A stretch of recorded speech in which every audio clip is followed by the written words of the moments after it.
All right. Okay, so it's 7:02, and I'm going to go ahead and call to order the January 22nd regular meeting of the Winnetka Planning Commission. Can we get a roll call, please? Member Alt? Here. Member Case? Here. Member Bradley? Here. Member Kunkel? Here. Member Sabwala? Trustee Apatow? Here. And Chair Danley. Here. And we'll let the record reflect that Member Ank is absent. Great, thank you.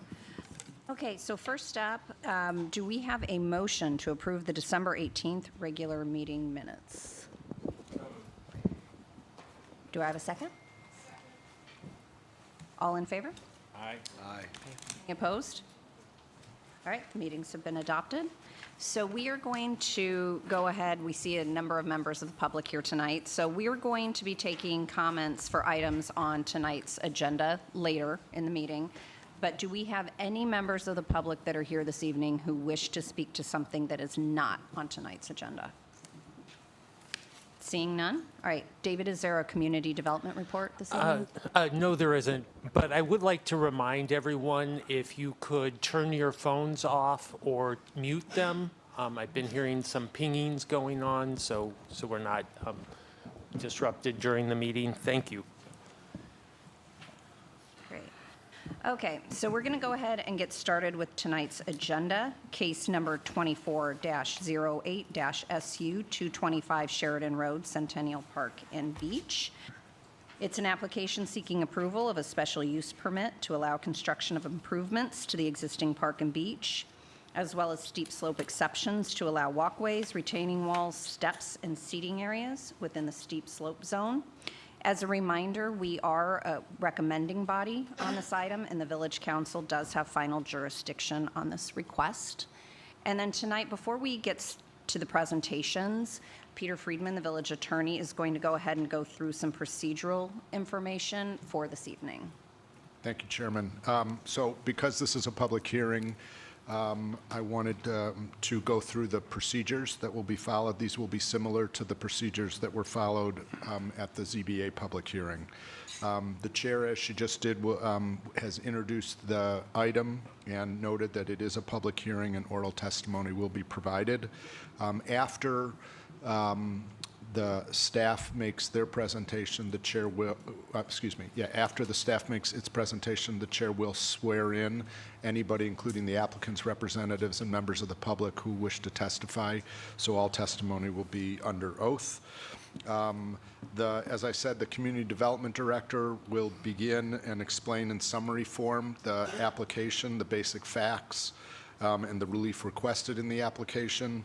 Summary will include some relevant prior history of the property and code provisions involved. The Plan Commission members will have an opportunity after that presentation to ask the staff any questions they have before we get to the applicant's presentation. The district will then present the application in the form and testimony that the district and including witnesses and other evidence as the district deems desirable. During or after the applicant's presentation, Plan Commission members will have the opportunity to ask questions that may be necessary to aid the Commission or the public in understanding the material presented. After the applicant has completed their presentation, again, the Plan Commission members will have an opportunity to ask questions. It's not a requirement for that, but the opportunity is there. And then we'll get to public testimony. Members of the public who are present will have the right to address the Plan Commission with their questions, testimony, evidence, and comments about the application, and we'll follow these general rules. As I said, everybody will be sworn in. Each speaker should state their name and city or village of residence clearly so that it can be recorded in the minutes. Each speaker will be allowed 3 minutes to present their testimony, and the chair will have the ability to enforce the time limits. If a speaker is representing or speaking on behalf of an individual or a group of individuals or an association, the speaker should state the nature of that representation, and then the chair will have the ability to grant more than 3 minutes for that representative to speak, if applicable. In the interest of promoting the efficient conduct of the public hearing and the business, speakers should refrain from repeating their own testimony or testimony and comments that have already been made, both by themselves or other members of the public. The chair will allow each speaker to speak one time only, unless the chair determines that allowing a speaker to address the Plan Commission again will contribute new testimony or new evidence. Obviously, everybody who's speaking tonight should be courteous and follow the rules and be civil, as we know you all will be and have been. The chair will have the ability to limit comments in order to enforce that rule. All questions or statements from the public, and this is important, should be addressed directly to the chair and the Plan Commission members, and the chair will determine the manner in which those will get addressed. Ordinarily, all those are stated, and then when the applicant, after all of the public testimony has been provided, the applicant will then have the ability to either address those comments tonight, or if they need additional time, they'll be provided additional time. But so there won't be an immediate back and forth between questions and answers. We'll give the applicant an ability to take notes. Plan Commission will take notes, so the applicant will be given time to respond en masse to all those comments and questions.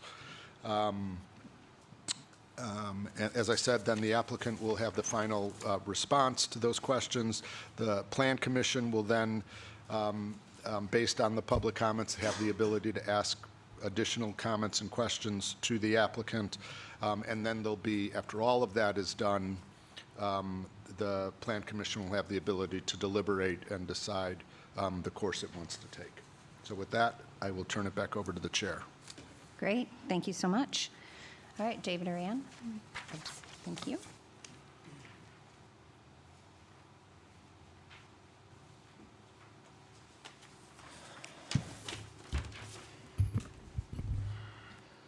Good evening. My name is David Schoen. For those who don't know, I'm the Community Development Director for the Village.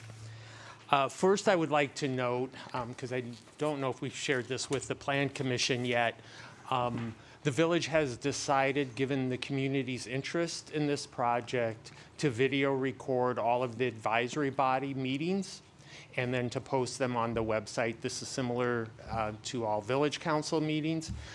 So the video of this meeting will be posted on the Village website by the end of tomorrow, as long as there's no technical issues. So tonight, as the chair mentioned in the introduction, the Plan Commission's role is to provide a recommendation to the Village Council on the special use permit request and the steep slope exceptions to the zoning regulations. So that is the purview of the Commission this evening, and Ann will talk a little more about those later. But before that, I would like to review a few topics with the Commission. One is the Winnetka Park District as an applicant for zoning relief, the role of the various arms of the village government in the special use permit process, and the public trust doctrine which governs the state's ownership of Lake Michigan. And when I'm finished, then Ann will go into the specifics of this application. For those who may not be aware, the Winnetka Park District is a separate governmental entity from the Village of Winnetka. The eligible voters of the Park District elect a Board of Commissioners, which is a governing body for the district.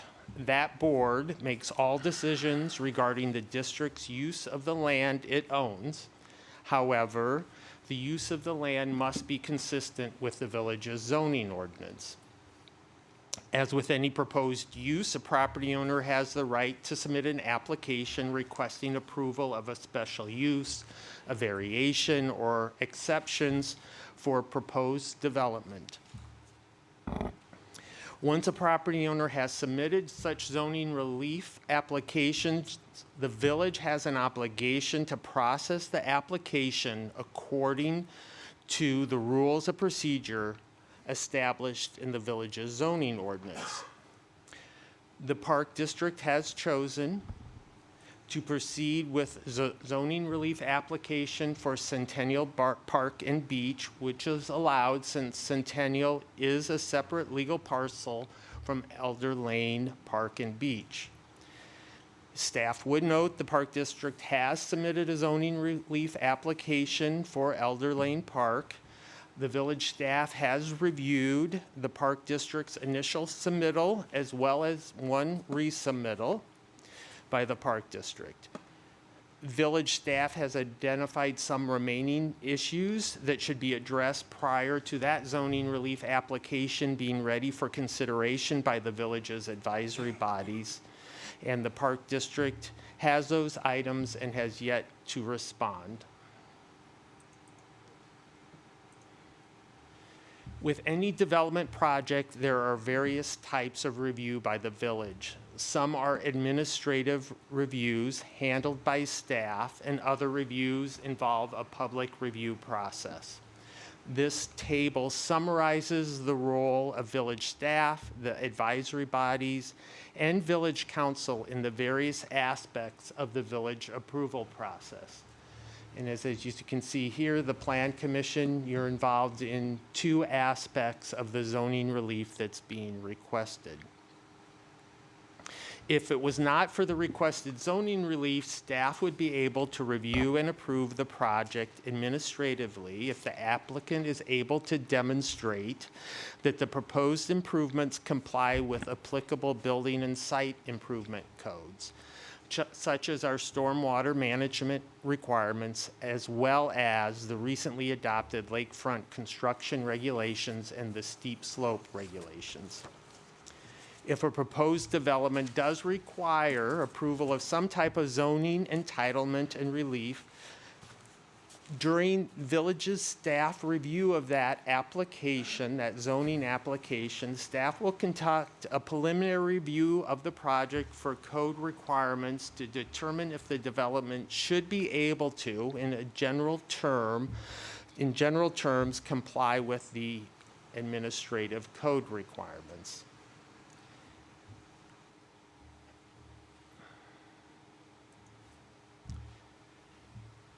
So next, what I'd like to talk about are the recently adopted lakefront construction regulations and steep slope regulations. And this is a very high overview, just to give you some familiarity with them. So in early 2023, the council adopted the lakefront construction regulations. The regulations give the village the authority to review and approve improvements along, adjacent to, and within Lake Michigan that requires permits from the following agencies: the U.S. Army Corps of Engineers, the Illinois Department of Natural Resources, the Metropolitan Water Reclamation District of Greater Chicago, or the Illinois Environmental Protection Agency. As the code is written, the review and approval of such village permit is handled administratively by the village director of engineering in consultation with the village's coastal engineering consultant. The director's review and approval is based upon a set of criteria, an excerpt of which can be found on page 201 of your agenda packet. The village's formal review and approval of such permit occurs after the applicable zoning approvals and the regulatory agencies review and approve their respective permits.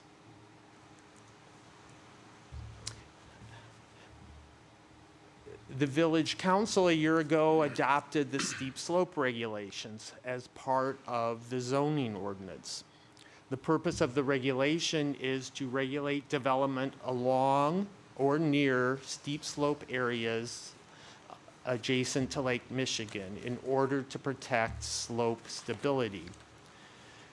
The ordinance defines the slope impact area, which consists of two areas. One, the steep slope zone, which is the area in red, and the slope transition area, the area in magenta. Based upon this definition, the area of the slope impact area varies from property to property depending upon the height of the bluff and the steepness of the slope. Generally, the taller the bluff or the steeper the slope, the greater the slope impact area will be. The Village Council has determined that only certain structures may be located within the steep slope zone, the red area. And any structure may be allowed in the slope transition area, the magenta area.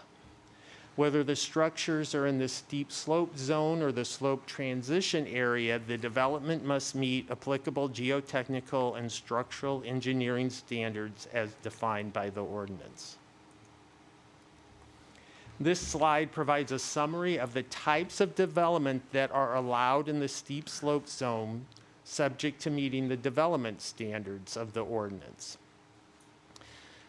Allowed development includes decks of a limited size, stairs of a limited width, retaining walls when necessary for stabilization of the slope, mechanical or electrical lifts, fences, and rebuilt or remodeled structures within the previously existing structure footprint and within the structure's previous dimensions. So an existing structure can be rebuilt in the same area as long as it meets the same footprint and has similar dimensions. Also allowed within the steep slope zone are boathouses of a certain size and a limited amount of cantilevering of a principal structure over a steep slope. Also, any development authorized under the codes and regulations of the village are allowed in the slope transition area as long as the development meets the standards of the ordinance. The steep slope regulations include a provision that allows the village to grant exceptions to the regulations as part of granting a special use permit. This slide includes a non-exhaustive list of potential exception requests.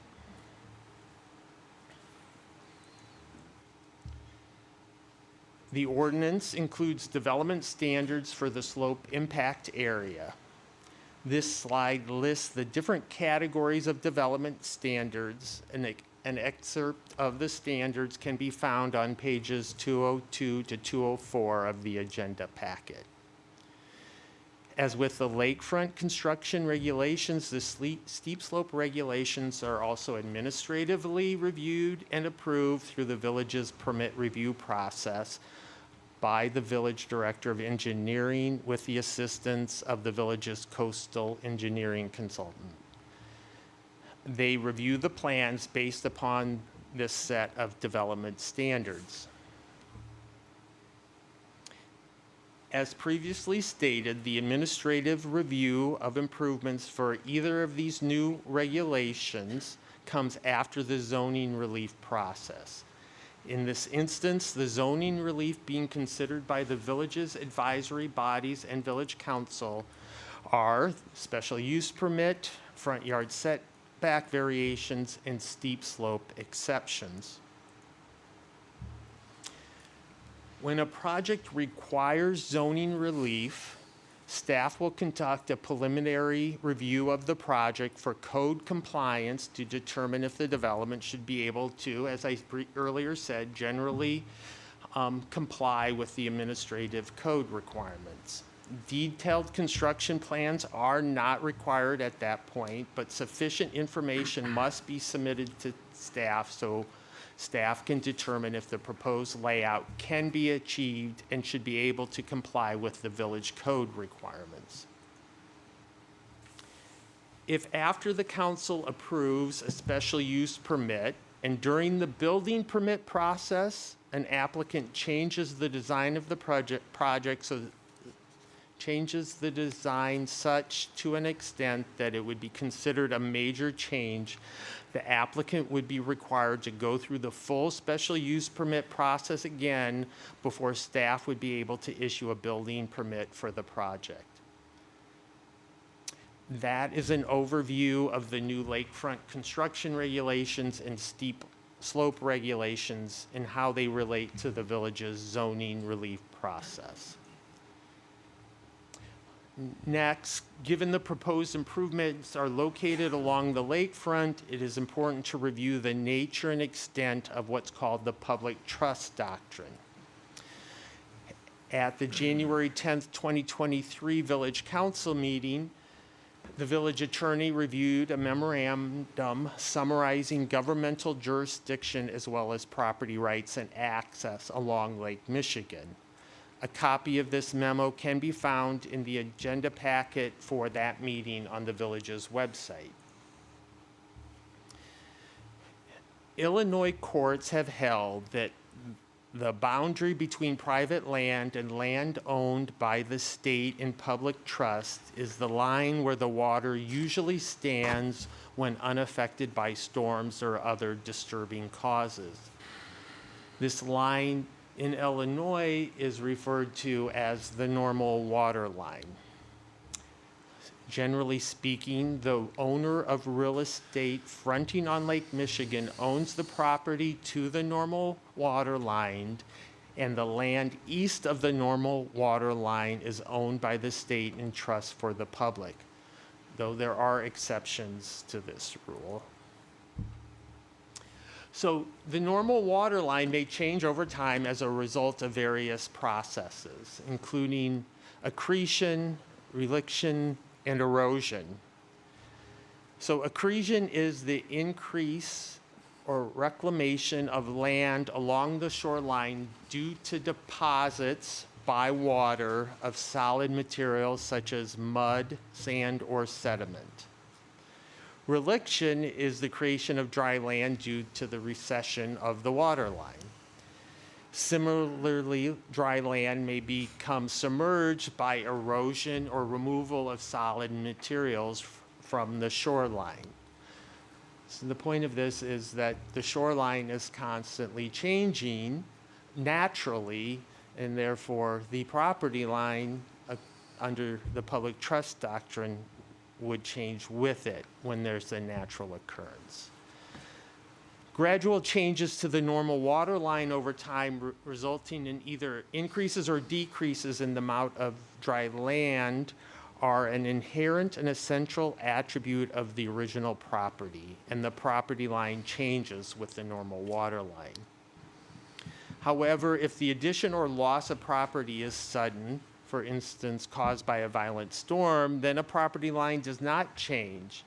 In the case of a sudden loss of land, called an avulsion, the owner may assert control over and reclaim the submerged land. The test of what change is gradual as opposed to sudden is that though the witnesses may see from time to time that progress has been made, they cannot perceive it while the process was going on. So that's the definition of a gradual change. Although a riparian owner may protect their property from erosion, they have no right to effect an increase of their own land, the result of which would be a corresponding loss of land owned by the state in trust for the public. Again, the owner of real estate fronting on Lake Michigan owns the property line to the normal water line, and the land east of the normal water line is owned by the state in trust for the public. I will now turn it over to Ann Clausen, Assistant Director for Community Development, to address the particulars of this request.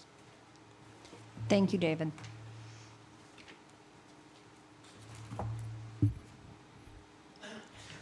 Good evening. Thank you, Chair Danley.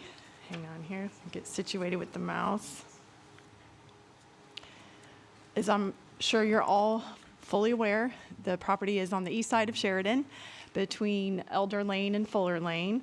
It is zoned R2 Single Family Residential, and it is located in the Lakefront Preservation Overlay District.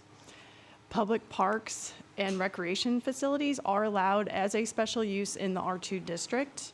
And given the subject property remains under public ownership, the Lakefront Preservation Overlay District regulations currently do not apply, but would apply should ownership of any part of the public park and beach become privately owned. The comprehensive plan designates Centennial Park as appropriate for open space uses, which includes public parks and recreational facilities, pocket parks, plazas, and forest preserves. The applicant's current use of the property as a park and recreational facility is consistent with the comprehensive plan land use designation and the R2 zoning district. In the staff report, we have referred to goals from the village's comprehensive plan related to the application before the commission. One goal was from the Quality Livable Neighborhoods pillar of the comprehensive plan.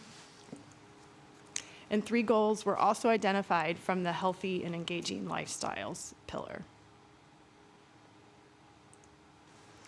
Also included in the staff report were images of the park from the tableland and along the bluff, as well as photos along the lakefront looking north, as well as photos looking south. The applicant has also included photos of the site in its application materials. The applicant will go into detail regarding its proposed use and improvements for the property. I will present a very brief overview of the proposed improvements and uses. So the proposed improvements on the tableland consist of replacing the existing 5-foot wide walkway with a 10-foot wide walkway from the parking lot turnaround to the boardwalk on the beach, relocating a bench that's currently located mid-bluff up onto the tableland towards the center of the site. The existing bench currently located towards the south side of the site would be replaced with an overlook seating node that would accommodate 2 benches. And lastly, resurfacing of the existing parking lot. So the uses on the tableland will remain essentially the same as they are today. In terms of the proposed improvements in the bluff, those consist of a concrete access walkway or ramp that's 10 feet in width with retaining walls. The existing mid-bluff seating area and walkway would be reconfigured to provide access to the walkway that I just mentioned. Also, stone steps from the existing walkway on the tableland down to the reconfigured seating area. Elevated wooden stairs, 5 feet in width, that would provide a connection from the walkway to the proposed boardwalk below. And at the northeast corner of the site, new steel sheet piling is proposed to replace existing wooden timbers and sheet piling. The landscape plan is divided into 4 different restoration and planting zones identified here. The applicant's plan also includes extensive clearing of invasive species, as well as removal of dead and dying trees. A large number of trees are to be removed, which the applicant can explain in more detail. The proposed walkway that was previously noted would lead to a 12-foot wide concrete boardwalk that would be elevated above the beach. East of the boardwalk would be an access ramp to the proposed swimming beach. Also from the boardwalk would be 3 staircases, 1 to the swimming beach, 1 to the dog beach, and 1 on the south end of the boardwalk to provide access for properties south of the site for those wanting to walk the shoreline. Between the swimming beach and the dog beach would be a pier. The proposed pier would replace an existing steel pile groin that currently splits the beach. The existing south side of the pier would have fencing, or rather the south side of the pier would have fencing to provide boundary for the dog beach. Benches are also proposed along the pier as well as on the east end of the proposed pier. The applicant's plan includes beach nourishment, which would increase the elevation of the sand so that the boardwalk would be approximately 1.5 to 4 feet above the beach. The off-leash dog beach would have controlled access that would restrict access to registered users with the use of a fob, similar to how the dog beach is accessed today. It would be bordered by a 5-foot-tall black fence on the west and south boundaries. The north boundary would be a 3.5-foot-tall fence that would be on the pier. The southern portion of the proposed fencing would be located on top of the existing steel groin. The applicant is proposing that the public would be allowed access along the lakefront as illustrated in this image. To walk along the beach, the public would need to use the proposed boardwalk and its ramp or stairs, given the fencing around the dog beach.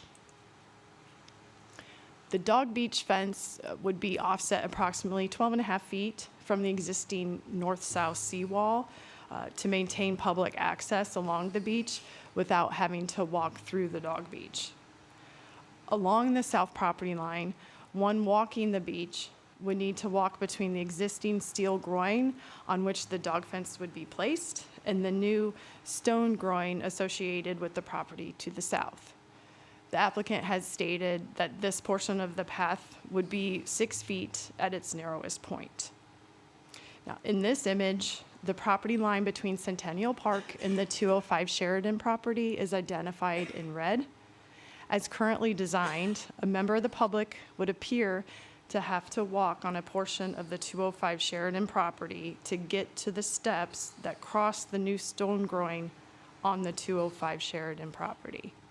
The Park District can provide additional details regarding how the public can legally access this area. Now I'll identify the relief being requested to allow these proposed improvements, and then the applicant can describe its plan in detail. So a special use permit is required to allow the improvements to the existing park and beach. As David explained earlier, the steep slope exceptions, or regulations rather, allow certain uses and structures within the steep slope zone. 3 elements of the proposed plan require exceptions from 2 permitted structures: stairs and retaining walls. To go from the top of the bluff to the toe of the bluff, the steep slope regulations allow stairs that are no more than 5 feet in width and landings that are no more than 50 square feet. Retaining walls that are necessary for bluff stabilization are also allowed. The proposed walkway, outcropping stone stairs, and the reconfigured mid-bluff seating area do require steep slope exceptions as they are more than 5 feet in width. The commission is not considering the zoning variations requested by the applicant. Those variations were considered by the ZBA. This information is simply being provided so that the Plan Commission is fully aware of the full extent of the zoning relief necessary to allow these proposed improvements. For reference, the zoning ordinance allows fences, walls, or a combination of the two within a required yard that is no more than 6.5 feet in height from the natural grade. The proposed steel sheet piling and the boardwalk and fencing and a portion of the pier with fencing exceed this permitted height and therefore require approval of zoning variations. Now, in terms of the other advisory bodies that have reviewed or will review this application, the ZBA first considered the proposed improvements on October 14th. After hearing presentations from both village staff and the Park District, the board then heard from the public. After hearing from the public and given the late hour, the board directed questions to the applicant to respond to at a future meeting. The ZBA then continued the public hearing to its regular meeting on November 11th. The ZBA held a continued public hearing on November 11th, and after hearing presentations by staff and the Park District, the board heard from the public and then discussed the plan. Members expressed concerns regarding the special use request related to design elements of the swimming beach and dog beach and their potential impacts on the surrounding areas, safety elements of the pier design. The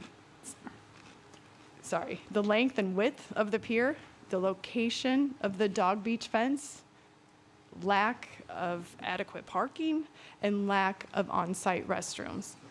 And lastly, the concern that it did not meet the zoning relief standards. The zoning board then continued this item to its December 9th meeting, at which the applicant would be provided an opportunity to respond to the board's concerns. At the December meeting, the applicant presented information in response to the questions and concerns the ZBA and public had expressed at the November meeting. The new information provided by the applicant consisted of a transportation review by Kimley Horn and a design statement from Red Barn Design and Engineering. These documents are included beginning on page 34 of your agenda packet. The ZBA then spent a significant amount of time questioning the applicant on the new information and the proposed plan. After hearing from the public, the board discussed the project and ultimately made 2 recommendations to the village council. First, by a vote of 4-3, the ZBA recommended approval of the variations and exceptions subject to approval by the village council of the special use. And secondly, by a vote of 7-0, the ZBA recommended denial of the special use. Now, since the ZBA meeting, the Director of Engineering has reviewed the transportation review and commented that though the study provides some useful information, it is incomplete in terms of the data necessary to determine the potential impact of the proposed improvements on parking and traffic flow in this area. In this study, the Park District's traffic engineer notes that supplemental data collection and review planned in summer 2025 will inform whether additional measures may be warranted. Until that additional data is collected and reviewed, the Director of Engineering is unable at this time to opine on the parking and traffic flow impacts of the proposed improvements. With respect to the Design Review Board, once the Plan Commission completes its review, the Design Review Board will then review the proposed improvements and also make a recommendation to the Village Council. In terms of staff and consultant review, the Police Department does recommend installation of security cameras for the park and the beach areas.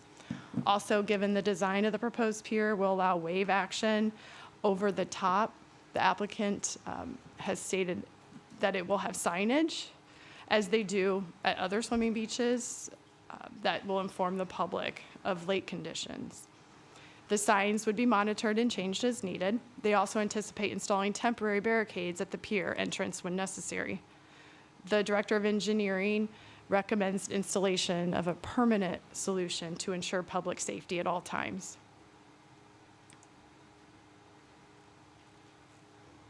Sorry. My apologies. I can get...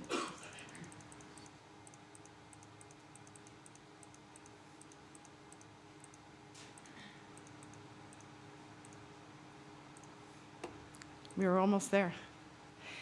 The Plan Commission is to evaluate special uses and the associated steep slope exceptions for consistency with the 6 standards for granting a special use permit, as well as the village's comprehensive plan. Related goals of the comprehensive plan and the special use standards are included in your agenda packet on pages 30 and 31. This slide simply provides the special use permit standards. So this evening, after hearing from the applicant and the public, the commission may decide to take action on one of 2 options. 1, continue the public hearing to a specific date to provide the applicant and/or staff with additional time to address questions and comments from the commission. Or 2, consider a motion recommending approval or denial of the special use and exceptions. Now, if the commission is prepared to make such a recommendation to the council, A commissioner may wish to make a motion recommending approval or recommending denial based on the draft language that's provided on pages 30 and 31 of your packet, and direct staff and the village attorney to prepare written findings and determinations for the commission's consideration and final vote at a future meeting. With that, I have nothing further unless you have questions for staff at this time. Thank you, Ann. Does anybody have any questions for staff this evening? No? All right, seeing none. As Peter said, we are going to go ahead and swear everyone in the room this evening right now who plans to speak. So both the applicant and members of the public. So anyone who plans to speak tonight, can you please affirm that the testimony that you will be giving this evening will be truthful and complete? Yes? Great, thank you. All right, so we are going to go ahead and call the petitioner up for their presentation at this point. Just fold this down. Thanks. Thanks, Ann. Yeah, thank you. Good evening, members of the Plan Commission, and thank you for the opportunity to address you tonight. My name is Christina Cotto, and I am the president of the Winnetka Park District Board of Commissioners. I've lived and volunteered in Winnetka for over 30 years. We're here tonight to present our Centennial Park and Beach project for your review as part of the ongoing special use permit application process. Thank you in advance for your time. We are all volunteers, elected officials, dedicated staff, and talented consultants. Before diving into the specifics of the plan, we believe it is important to provide some background and context for the facts that led the Park Board to approve the plan that you see before you this evening. First, we appreciate the education from the January 10th, 2023 Village of Winnetka study session, wherein Soren Hall from the National Permitting Agency, the U.S. Army Corps of Engineers, and Steve Altman from the Illinois Department of Natural Resources, our statewide permitting agency, presented the current best practices for shoreline protection in Illinois and specifically Winnetka. Perpendicular structures in the lake are necessary to hold sand, and 85% of the Illinois shoreline is currently armored in this fashion, protected by groins or breakwaters. In addition, we're grateful for the Village of Winnetka selecting and vetting a qualified consultant for lakefront projects in Caleb Barth of Baird Associates. In the September 12th, 2023 Village of Winnetka study session, Barth spoke at length regarding the current composition and conditions of the Winnetka shoreline, specifically addressing the dangers of lakebed downcutting. The Winnetka Park District relies on these national and state permitting agencies and our consulting experts who have applied past reference checks and qualification checks, together with our qualified and experienced staff to create and refine our plans. We have repaired and protected Tower Beach, Maple Beach, and most recently Lloyd Beach, and have received public support for these successful projects. Centennial will be our fourth beach project. Tonight, our team will present not only our special use permit request for the development of Centennial Park and Beach, but also the journey of the plan's evolution, the permitting process, and an overview of the challenges facing Illinois' shoreline and coastal zones, issues that will continue to impact us for generations to come. We welcome your questions about our plan as an excellent opportunity for public education, and we greatly value your targeted and constructive comments as we all work together to bring this project to completion. We understand the significance of this project and the significance it holds for the residents of Winnetka, and we are dedicated to creating a development that will benefit our community for many years to come. I'd like to introduce the talented staff and consultants here tonight. Shannon Nazal, the Executive Director of the Winnetka Park District, Costa Catoulis, Director of Parks and Maintenance, Scott Freres and Morgan Chapman from the Lakota Group, Bill Loftus from Spaceco Engineering, Peter Lemon from Kimley Horn, and Adam Simon, Winnetka Park District Attorney from Ansel Glink. Costa, the podium is yours. Christina, thank you. As Christina stated, my name is Costa Catullis. I'm the Director of Parks and Maintenance for the Winnetka Park District. I'd like to, at this time, invite Scott Ferris from the Coda Group. He's going to co-present with me this evening through our materials and review of our park plan project and development for special use for Centennial Park. Through our development this evening, we are looking to inform, educate, based on the past of what we've learned through the journey of the master plan, the journey through our bluff restoration planning that we completed, what we've taken through up to permitting back in 2022, and then what we've adjusted since then through open houses and continued engagement with the public to where we're at this evening.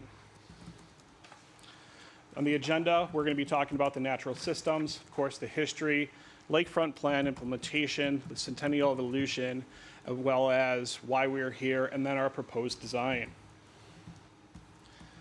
Natural systems in Lake Michigan and the natural order of how the lake works, things that need to be established and understood. President Cotto alluded to some study sessions that were completed at the village council meetings back in 2022 and 2023 as it relates to establishing some of the processes as well as some of the facts of that. What we learned through that process and the continued engagement process to the master plan and to where we're at today is understanding the dynamic of the lake itself and how it works within the Winnetka shoreline.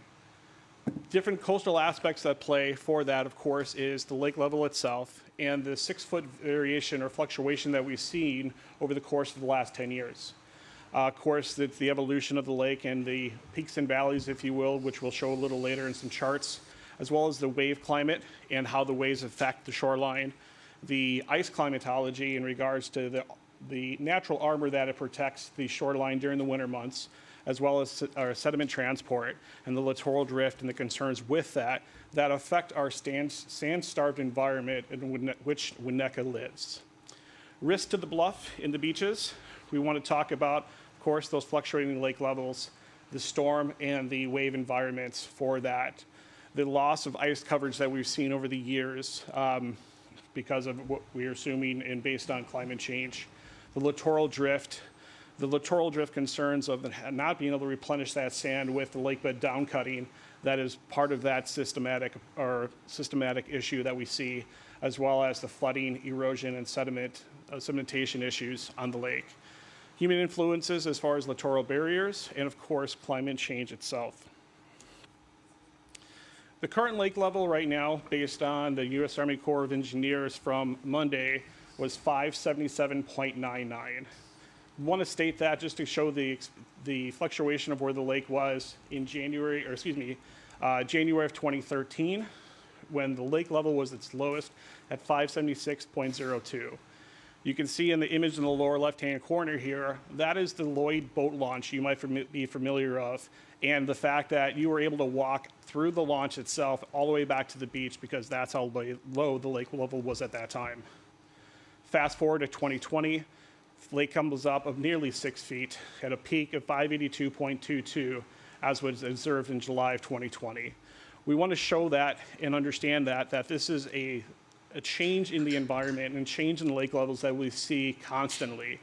As you can see on the chart that's provided on the top of the screen there, the evolution of the lake, the peaks and valleys of that fluctuation.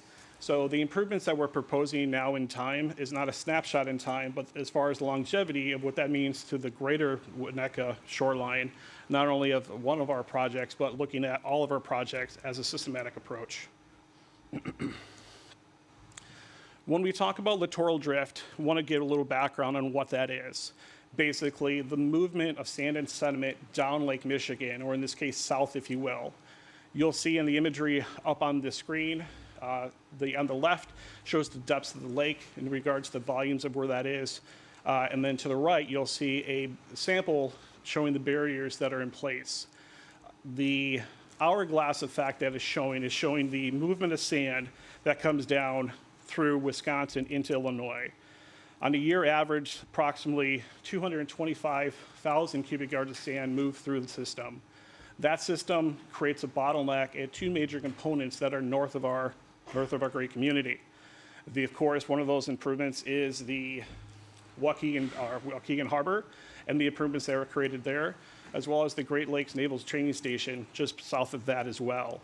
Those two improvements have long jetties and long armor stone revetments that jettison out into the lake that have pushed that littoral sand out into deeper waters. Once it gets out to a certain point, it's not replenished. It keeps on going and continues into the lake, not necessarily down the shoreline. So I just want to be able to point that out. You can see on the imagery in the lower right where the yellow circle is, that's identifying where Winnetka is and the loss of sand through that process and where that doesn't reach our fine community. Part of that sand transportation and part of the concern is, as I mentioned before, is lakebed downcutting. Lakebed downcutting is the effect of and process of waves crashing into the shoreline, which over time erodes that shoreline away, taking the sand out of that as well as cutting the lakebed clay itself. Once the lakebed is cut and the clay is eroded gone, that's an irreversible issue for the community. You can't build that back in. You can only sustain what you have in efforts. And you'll see a lot of communities that have dealt with that. They have put in stone revetments, armor stone protection, headland beach systems to address those concerns. Here in the three different images, time 1, time 2, and time 3, you'll see the sand as I've shown in time 1 with the yellow profile. As the waves come in, they wash and they pull the sand out if it's not replenished through the littoral system. As identified through this evening, the littoral system is being depleted north of our community. So it's not able to have a chance to replenish.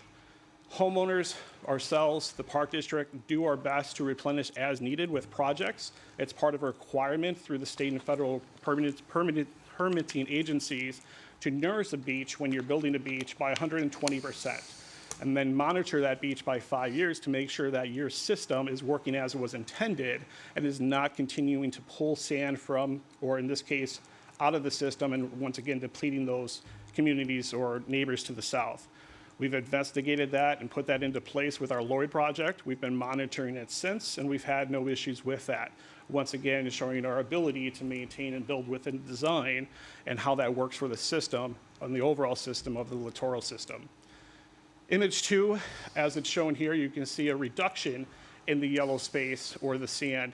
And now that wave energy has an opportunity to start pulling away at that lake bed and down cutting that clay away. And then image 3, as that water gets deeper, that wave climate or that kinetic energy that comes in with the waves has a more robust effect and actually depletes more and more at a time. So as the problem continues, it also increases in intensity and causes further erosion and damage. So one of the things that we want to show and illustrate here today, understanding the lake environment, not only with the fluctuating lake levels, but also the climate with the littoral system and where we're at in the community.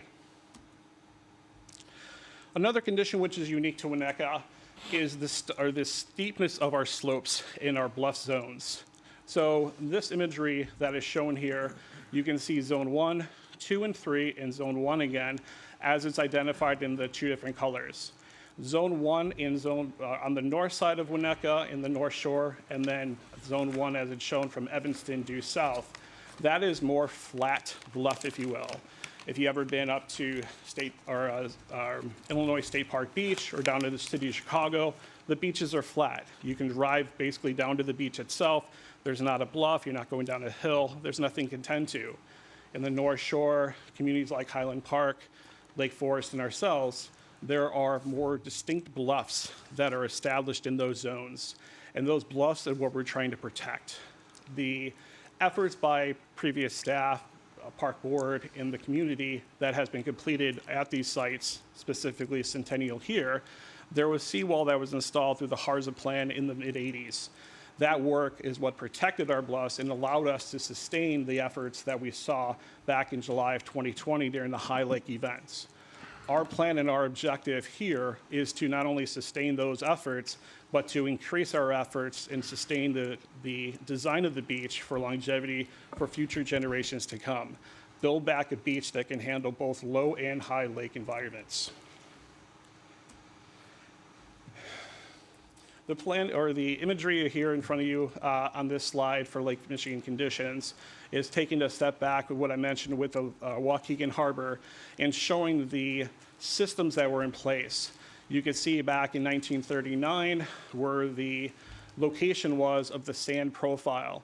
And then fast forwarding 2022, nearly 90 years later, how much sand has accreted on the north side of that structure. Once again, this is one of those choke points where that sand is being pulled and deposited there and then pushed out into the deeper water. The imagery you're going to see on the right hand of the slide is showing and depicting the sand elevations as they recorded and showing the depths of those sands, or of that sand on the beaches along Lake Michigan.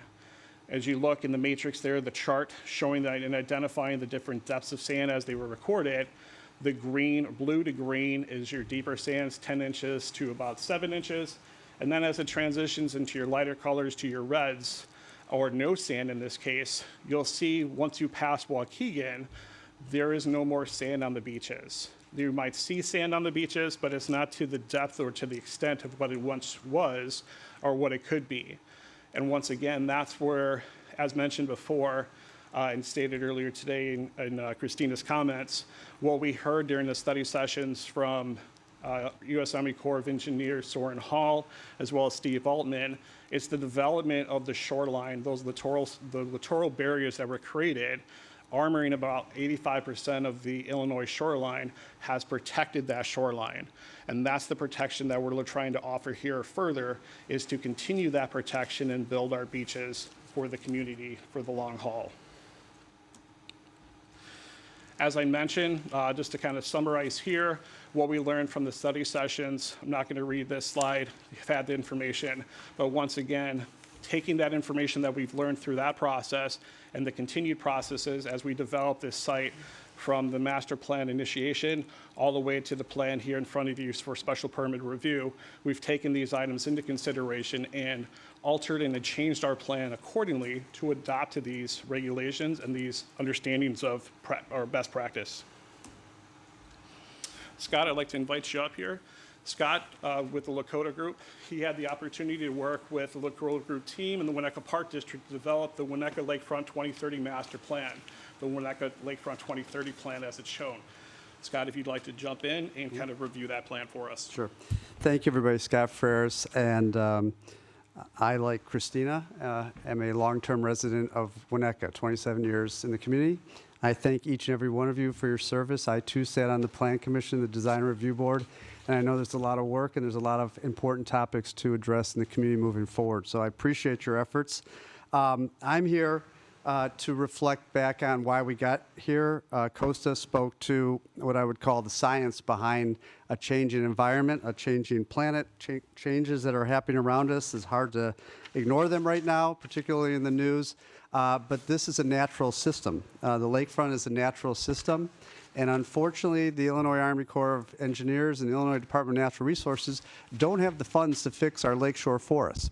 So it's our problem to take care of it. And that's what drove this study. Back in 2014, the Park District said it's our community asset. We manage this asset. This is the lakefront. This provides recreational open space opportunities to our community.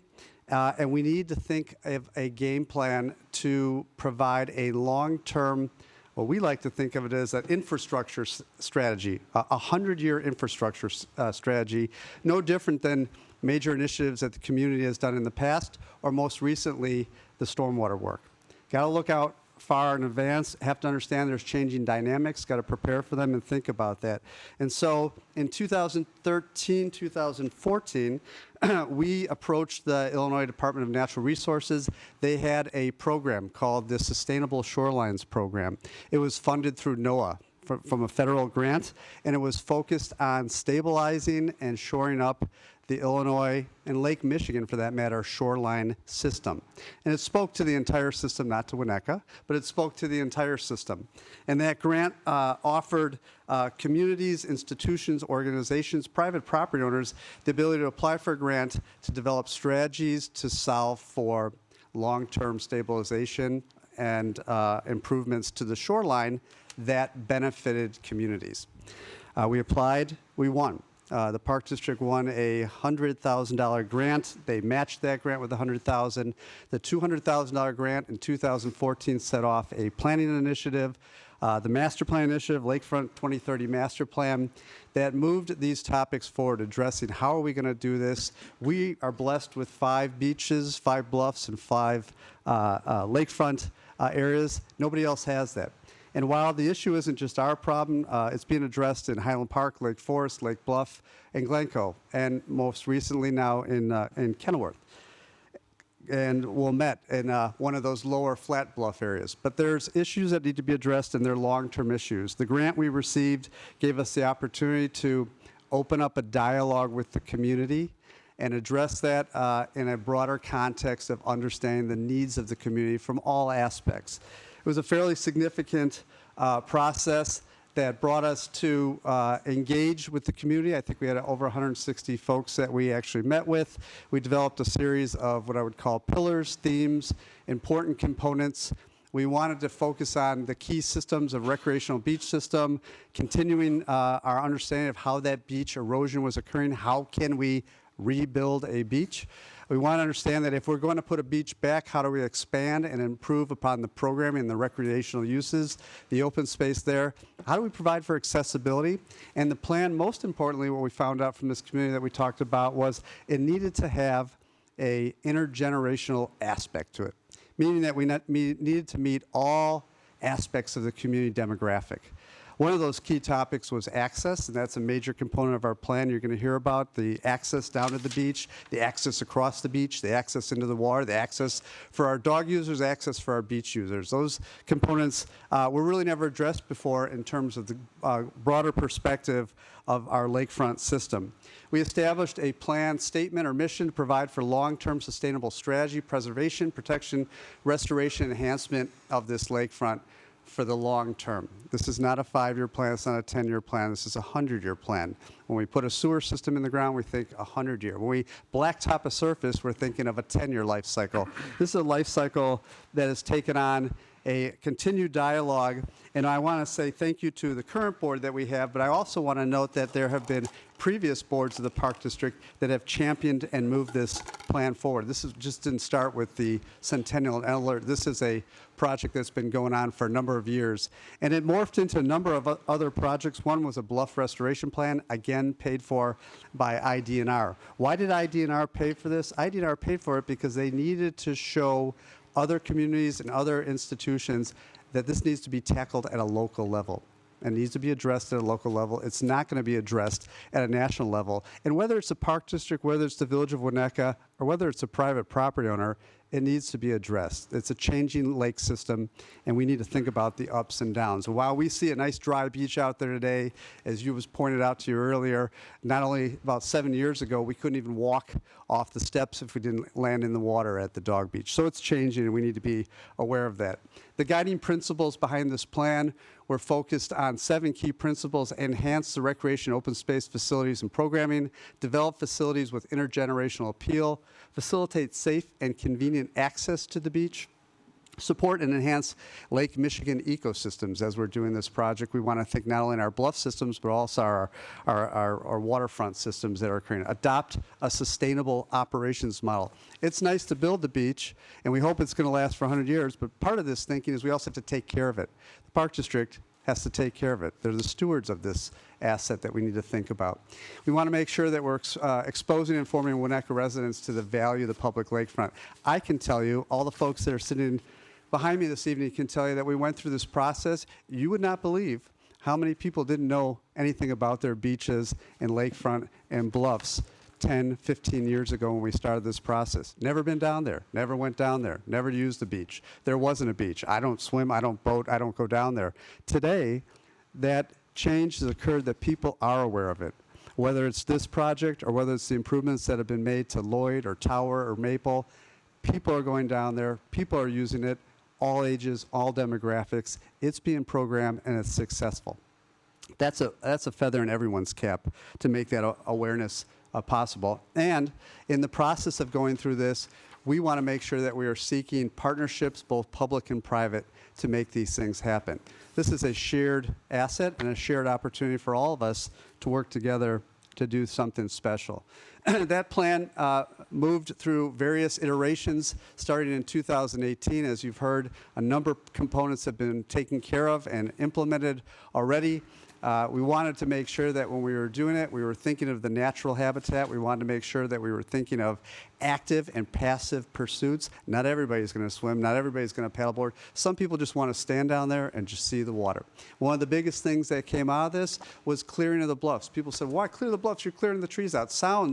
It sounds like it's the wrong thing to do, but it was the right thing to do. Why? We opened up views to the water that people had never seen. The entire community enjoyed the view. People passing by that didn't use the beaches.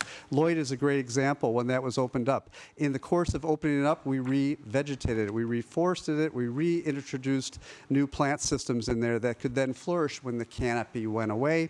But we stabilized the bluff, we opened up the views. That same idea, that same intent is inherent in the plan before you tonight as part of Centennial. We heard about taking the trees down. We're not taking the trees down because we don't like trees. We're taking the trees down so we can see the water and reestablish the appropriate plant and vegetative community on that bluff to make sure we're doing the right thing. And that was built into the plan when we started this. This is not just today, not just a year ago or 2 years ago.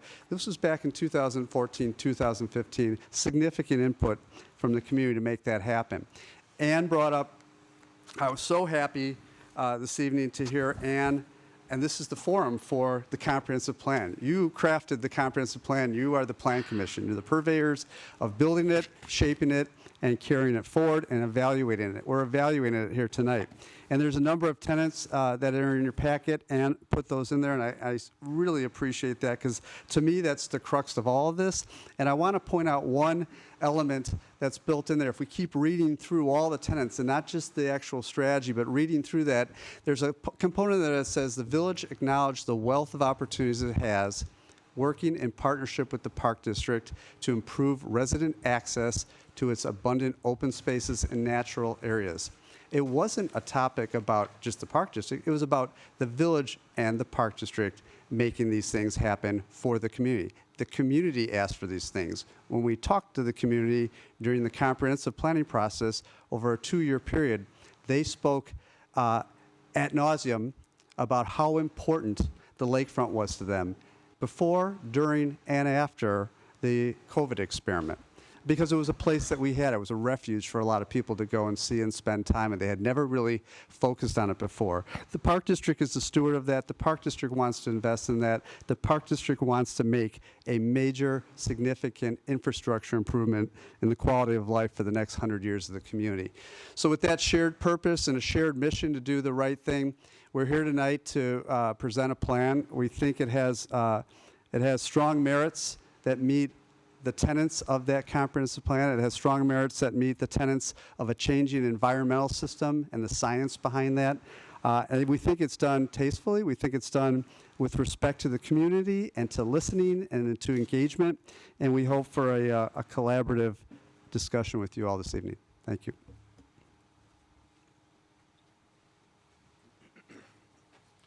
Scott, thank you. In front of you now is our timeline, kind of talking through what Scott just kind of went over in a brief overview. Once again, the development of the master plan, our bluff restoration plan, our input in what we've completed thus far through our first 3 phases, and where we're at today. So you'll see on the bottom of this page here, or the screen, the design implementation of phase 4. And of course, the development of Elder and Centennial. Now, I only call that out because it was the development of both sites through this process. As the park board identified, we look forward to move forward with the sole site of Centennial here for special use and our development of that. As you can see in red, where we were completed to date and the changes and what we've have done since then in regards to our tasks and movement on that, we're continuing to move forward as best we can. We're working through the community the best we can, not only to educate, inform, but also understand how this plan can be worked and utilized by the entire community for the betterment of the community, not only for now, but generations to come. Scott? Yep. Get back up there, Dan. Sorry. No, that's okay. Okay. So we think of this, and I mentioned this before, the idea of long-term investment. And as we think about this project, we really sat down over the last month or two after going through the process with you all during zoning and thought about this in terms of the long-term investment of the community, the dollars and cents that are going in here, thinking about the sustainability of our shoreline and understanding, are we making the right long-term investment? Are we putting the dollars in the right place? We believe we are, and we're thinking of it from the broader perspective of not only ourselves in Winnetka, but the entire coastline along the Lake Michigan shoreline. It's not our problem, it's a bigger problem. We're trying to solve for that. Costa pointed out to you earlier this sand drift that comes down that's been altered over time because of Waukegan Harbor and other major impacts north of us. We're trying to be good stewards to the community. We're trying to understand and think about how we can protect and invest in that asset. And we're going to have to continue to invest in this asset. It's not a one and done. There's a care for, maintain, and operate these areas, as you've heard about, in terms of maintaining a beach, maintaining our dog beach areas. We also think about this in terms of the operational aspects, and we point to that as how are we doing this in the right way? We went through I think of the zoning process that we went through, and there was a question about how wide that path needed to be going down to the beach. And we spoke to the concepts of we need to get equipment down there. We need to get emergency vehicles down there. There's aspects of this that are built into the functional realities of operating this and caring for this space. So we just want to make sure that that's part of the global perspective of implementing this plan. Scott, thank you. So to take a step back here and look at what we've done since then and the development of that plan, but also implementation of that plan. Here you're going to see a few images. On the left side of the screen, you're going to see Tower Road, two capacities, one on the upper left-hand corner, the way that it was before we completed our work in 2020. You'll see the development of the site, what we completed with the restoration of the bluff there, removal of the problematic stone or the concrete staircase that we had through that was falling apart and needed to be replaced from longevity. Taking a greener approach, elevating that boardwalk, putting a stair section in there that was built on timber, elevated above the bluff to allow for that vegetation to flow, allow for that water to flow underneath that improvement without obstructing or damaging the infrastructure itself of the bluff. As you can see on the right, some improvements that we've completed. I'm sure you've probably seen it for yourself. The improvement of Lloyd Bluff in the beach. What we had sustained in regards to loss of bluff and damage sustained to the facility and infrastructure shown on the upper right-hand image there. We lost nearly 50 feet of bluff on the south side of the facility. We lost 100-year-old plus trees out there, dozens of trees that washed away into the lake. We lost our boat storage racks due to one storm that came through. We lost more infrastructure. We took a look on how to correct that in a positive way with a headland beach system. And you'll see in the lower image on the lower right, that headland beach system installed in place and thriving. We have since post-construction from 2021 to where we're at to date. As I mentioned before, with our sand management that we have to do for the IDNR and our review of the bathymetry for the site, basically the sand profile and understanding the sand fill, we've been able to sustain our efforts, and our design has not negatively impacted the community downstream. We haven't pulled sand from the system. We've only replenished sand into the system.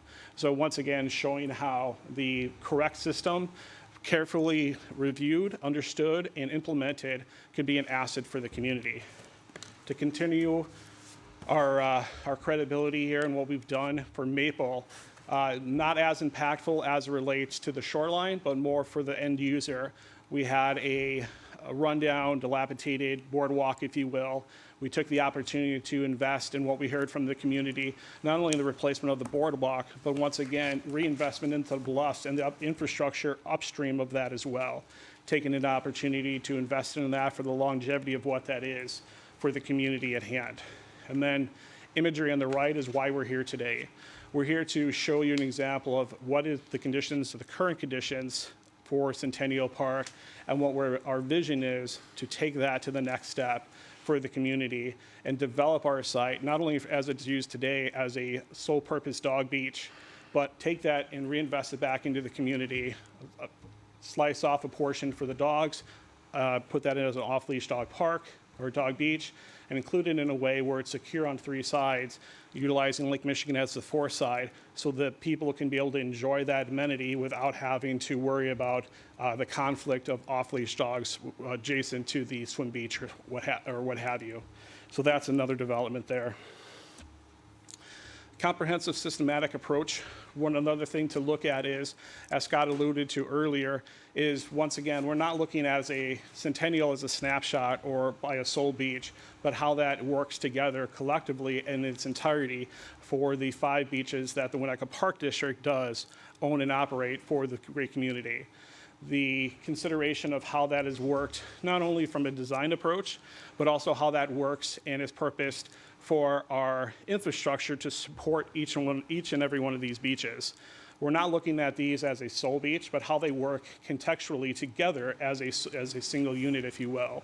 The ability for somebody to come up to a beach site, see the fact that it might be a busy day there with teenagers, and have the flexibility to go to Maple or to another site to utilize that for their family to enjoy.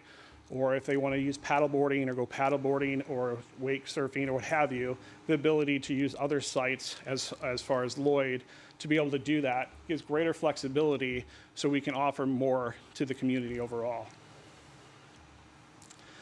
This is going to give a little timeline snapshot of the plan design. Once again, what was approved from the master plan on the left side of the screen there. You'll see the imagery shown in the Lakefront Master Plan, the Winnetka 2030 plan of the site and how it was developed.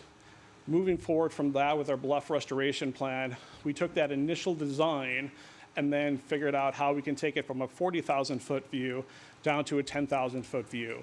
The development, the access, understanding the grades and how we can implement these plans and understanding the costs associated with that.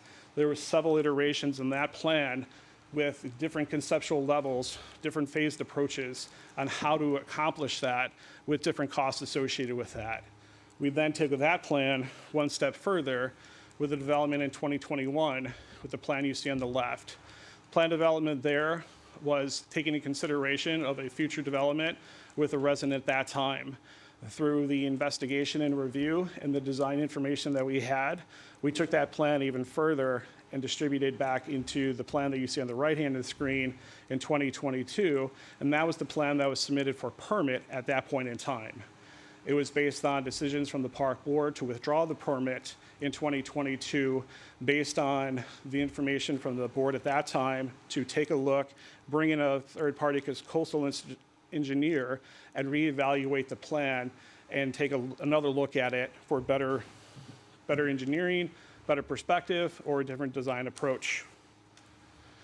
The development of that plan landed us to the image on the left-hand side and ultimately the image on the right-hand side where we're at to date. You'll see the plan development in the lower left, as it was in March of 2023, was the iteration of several open houses that we heard from the community.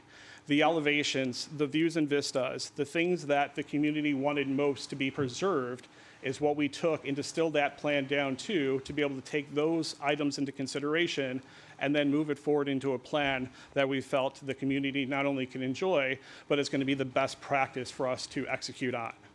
The development of that plan even further in the October 23 plan shown in the upper hand right is the plan that we have in front of you this evening as I suggested. The development of that site is both for Elder and Centennial, looking holistically. This evening, though, we are concentrating our efforts for Centennial as it relates to the special use. We'll go through the particulars of that plan in greater depth later in our presentation, but I wanted to take some time here to show the snapshot of the development of that plan, the execution of what we learned from initial through the master plan at a 40,000-foot view as we've driven this down to design construction documents that were provided for review to the village down to that level of detail, fully engineered plans. As we look to continue our investment in our current focus for Centennial, once again, as Scott mentioned before, the pillars of the master plan, well, these are our pillars of our development plan for Centennial. Once again, the reinvestment for the long-term use for the community of open space and reinvestment of that, the increased stewardship of our natural resource and then management of that space and how we can provide that service in a manageable way, in a realistic way for the community to enjoy. Of course, improve operational efficiencies with that, and then respond to public input. Once again, the concentrated, we want to be able to see the views of the lake. We want to be able to see it from Sheridan Road. We want to be able to develop the bluffs in a more natural state. Those are the things that we focused on based on the community open houses that we held through different locations in the community that were very well attended. Here's some imagery, once again, of those beach conditions during that July 2020 timeline. As Scott mentioned before, you can see in the top left imagery there was a point where at the end of the staircase, there was a 2-foot drop to get down to the dog beach. There were times where we had to close that and monitor it on a daily basis on whether the dog beach could be opened and utilized by the community. Other than that, you'll see, or in addition to that, you'll see some of the infrastructure that's out there today. Some of those steel jetties and groins that are out there, and some of those that have been placed, they're starting to show their age. Circa 1953 for some of the previous ones, and even before that, the jetties and those steel groins that were included or installed at that time are starting to show their life expectancy, along with infrastructure on the shoreline. As Ann alluded to earlier, there's a section of sheet wall that we're looking to replace on the north side of the project, as well to remove the timber piles and so forth that need to be removed from site to once again establish and maintain our bluffs. And then, of course, the process moving forward. First step, of course, is the special use permit and going through this process. Engagement through the village, getting the leadership through the village to review and understand our project, ask the questions, not only internally, but also with their outside consultants from Baird & Associates, respond to those comments, and then based on those comments, reviews, the change adoptions that we've made through that plan. There was a request to widen the walkway from the parking lot to the tableland where it would proceed down the ramp from 5 feet up to 10 feet. Once again, consideration for flow and traffic. Things that made total logical sense. Took that opportunity to have some of those improvements. And as mentioned before, consideration for future improvements as well. Security cameras as requested by the police department. We already have cameras in place on the beach house that monitor the lake and the shoreline, but consideration for improvements up the bluff as well as permanently closing the pier to allow for that safety zone barrier so we don't have people put at risk during those high lake environments. Those are things that we're willing to consider as identified through the letter from the December 16th meeting, I believe it was. There was an outline drafted to the park board of things that the park board can consider based on the information that we heard through the 3 meetings of the zoning process. Once again, we're listening, we're understanding the concerns, we're trying to address those the best we can. But once again, the biggest issue that we see is the development of this site as it relates to the ordinances is based off residential standards. The park district is not a residential-based improvement for the community, or in this case, operation of the community. It's a public access and it's a public entry. So a lot of the standards that are included, 5-foot widths for staircases and so forth, setbacks and so forth, they might work in a residential setting, but when you take that into a public setting where your means and access for emergency personnel access, community access, what we've learned through COVID, those are the things that we've driven to as far as our plan design with widths, being able to maintain our park sites without having to bring in, say, a barge for equipment or sand, being able to do those things from the land and be able to address those concerns, or what some of the drivers that drove to the plan that you see this evening, as well as the widths and the consideration on some of those exemptions that we've requested this evening as well. At this time, I'd like to invite Shannon Dizal to come up to the podium. We wanted to take this opportunity to kind of transition and ask the Plan Commission if they have questions. Good evening, Shannon Dizal, Executive Director of the Winnetka Park District. As Costa mentioned, we wanted to give the Plan Commission the opportunity to see if there were any questions at this point in the presentation as we've gone through the history before we get to the actual why we're here and the special use permit requirements as well as those exception requests. So I would ask Chair Danley if there is anything to give everybody kind of a, stretch break as we're kind of midway through the point of the presentation to see if there's any questions that we can address right now from the Plan Commission before we move on into the rest of our presentation. I think that my instinct at this point, just given the amount of material we still have to go through tonight, and I think what's going to be some significant public comment, is that we should probably go ahead and continue to proceed and hold questions until the end, unless I hear from anyone that they feel strongly that that would not be the way to go. Yeah. So we appreciate the offer, but I think we're going to continue on. Okay, we'll continue on. Great, thank you. Janet, thank you. Okay, so why are we here this evening? Once again, I think the village staff did a great job outlining the concerns and the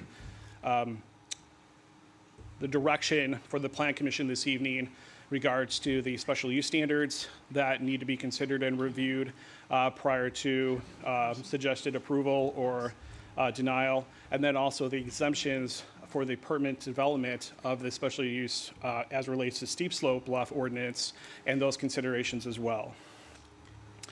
Once again, I'll be brief on some of these. I don't need to repeat things that you've already heard. You guys know very well the special use standards and what those look like. So here's just a screenshot of those standards that we've reviewed and our consideration as we developed our plan to make sure that we meet or exceed these standards. So the shared plan and purpose of the mission of our project here is, of course, activating Centennial Beach in two different capacities. Once again, those active activities, if you will, the addition of a swimming beach where it was solely purposed before as an off-leash dog beach, the consideration of now a truly fenced off, off-leash dog beach where there's not that ability for those, the swimming or the dogs or people to have to work within the dog beach itself to be able to separate those uses out clearly and distinctly, as well as access for the beach in an ADA capacity. Centennial lends itself to be one of our gentler beaches as it relates to our bluff that accesses that beach. As you look at Tower, you're probably familiar with the drive down or the walk down, how significant that is compared to the south end of the community, as those bluffs have a tendency to flatten out as you continue to head south. It's an easier way for us to achieve that ADA access in a single run as identified in our plan through the ADA pedestrian walkway. We're able to do so in a single swat without having to create additional retaining walls as it relates to back and forth or additional runs of the walkway itself. And of course, access and viewing of the, from the pier is another element that we've identified and we included in that. And then of course, the passive enjoyments of the beach or designs, the sand beach itself, the boardwalk, and the seating areas that come adjacent to that as well. The views of Lake Michigan, as we heard through the entire process, as well as the vegetation, in this case, the revegetation of the bluffs and cleaning those up, taking the buckthorn out, taking the invasives out, establish that understory growth, and build back a better, more sustainable natural bluff in that area. Once again, aligning with the Park District's mission to provide a balance of quality recreation and leisure opportunities while protecting assets, natural resources, and open space for the benefit of present and future generations. Here's the plan as it relates to the project itself. I'll go through the images on the plan here. You'll see little blue circles on the plan that are identified A through K. Those are the different elements of the plan. So starting with element A and B, they kind of work conjointly. Element B is the pier structure that has been identified and built in. You'll see the removal of the existing steel and then the inclusion, or in this case, the design for a new steel pier structure that has a armor stone surround around the structure itself. This was done twofold, not only to create separation between the two elements, the swimming beach and the dog beach, but also to help create those littoral barriers to help with sand retention, erosion control, as well as development of the shoreline to protect against that erosion. In turn, it offers an elegant opportunity for the community to engage into a fully accessible pier. This would be accessible from the tableland, so anybody from Sheridan Road or sidewalk would be able to access all the way down to this element without the hindrance of a mechanical system, a chairlift, or having to drive and park, or anything of that nature. This would be our only site, as is presented, that an individual would be able to walk from the tableland or be able to access from the tableland in accessible capacity all the way down to the pier. In addition to that, you'll notice that element C, there is planting and vegetation that's been identified, some dune grasses and so forth, and the ecosystem of the beach itself. Element D would be the accessible 8A ramp down to the swimming beach, which would be on the north side or the left side of the structure as it's seen on the screen in front of you. And then other elements of E and F, which are the elements for the boardwalk itself. The boardwalk design is done and raised at an elevation of about 589, tapering to an elevation about 587.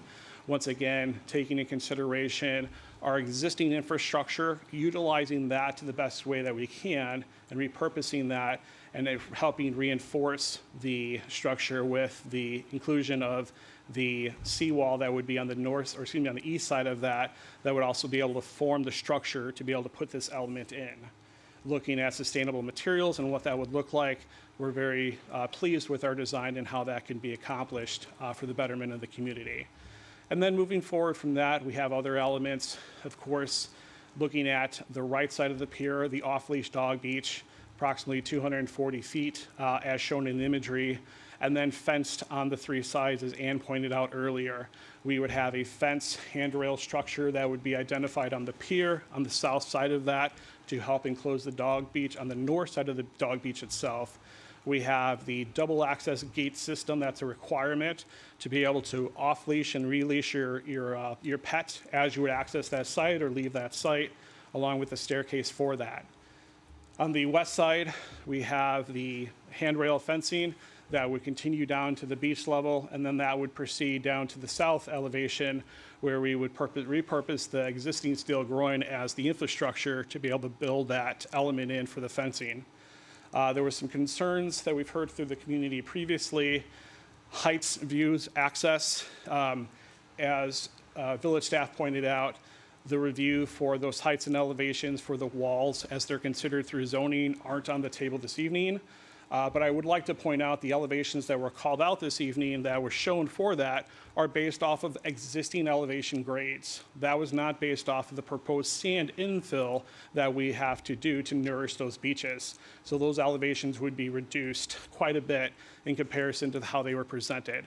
So just another tidbit, as we continue, the elevations that are requested aren't as dramatic because we are planning on nourishing the beaches and sustaining those nourishments for the longevity.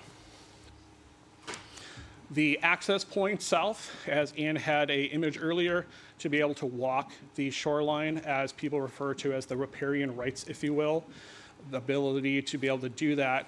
There was a concern that was raised through zoning and by the public to be able to access due south as it relates to private versus public property.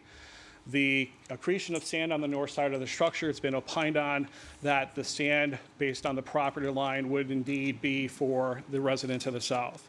We offered up opportunities with consideration with votes by the park board eventually to look at two ways to accomplish that.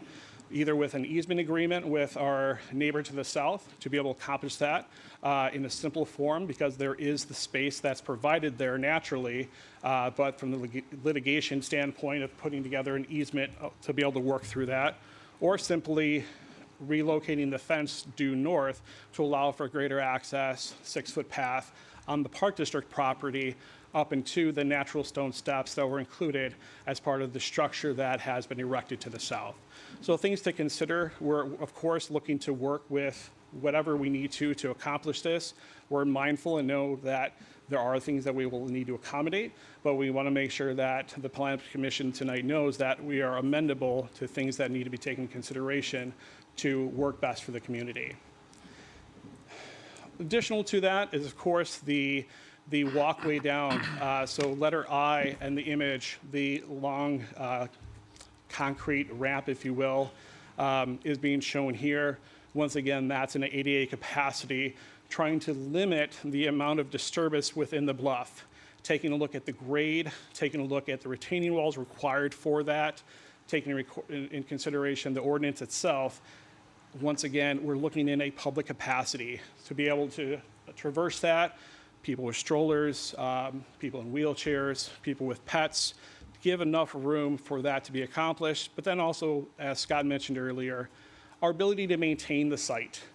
For us to be able to get our equipment down there to regrade the beach, to make improvements, or to remove things as they might get damaged or we need to work down there, our ability to get a tracked skid steer or a beach tractor down there to maintain the beach is something that we identified through this process, and that is something that we should be able to accomplish easily instead of, once again, spending the tax dollars to barging in equipment or things at a very high cost where we can simply deal with this or equipment that's already owned by the park district and complete in-house with in-house services.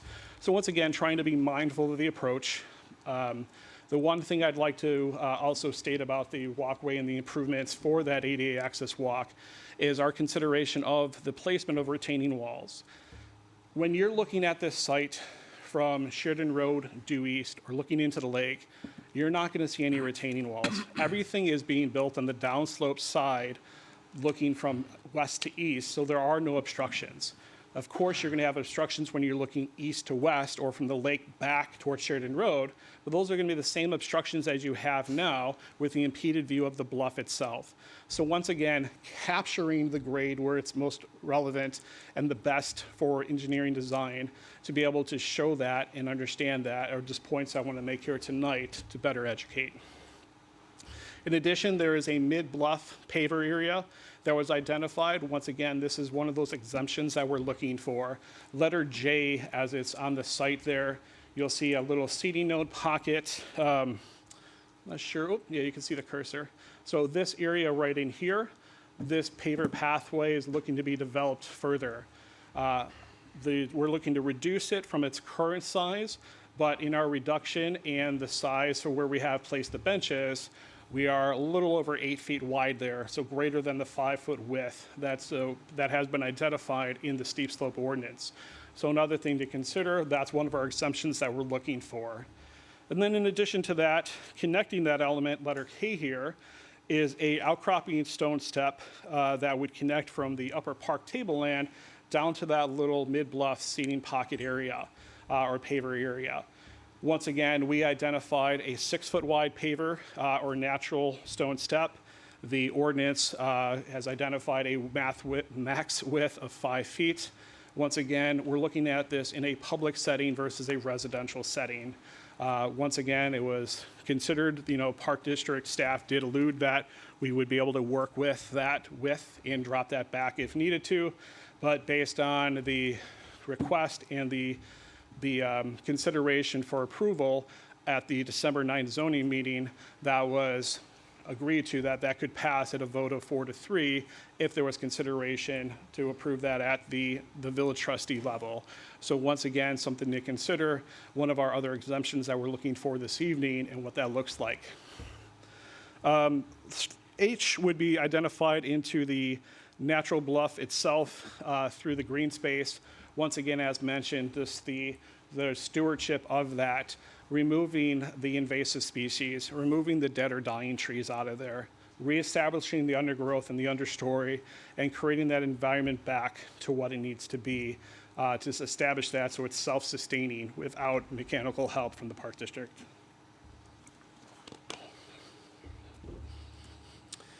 Moving on, this imagery right here is a more in-depth review showing the grades and the topography, some of the wall elevations for the retaining walls that are needed for that ADA access all the way down to the boardwalk for that ramp.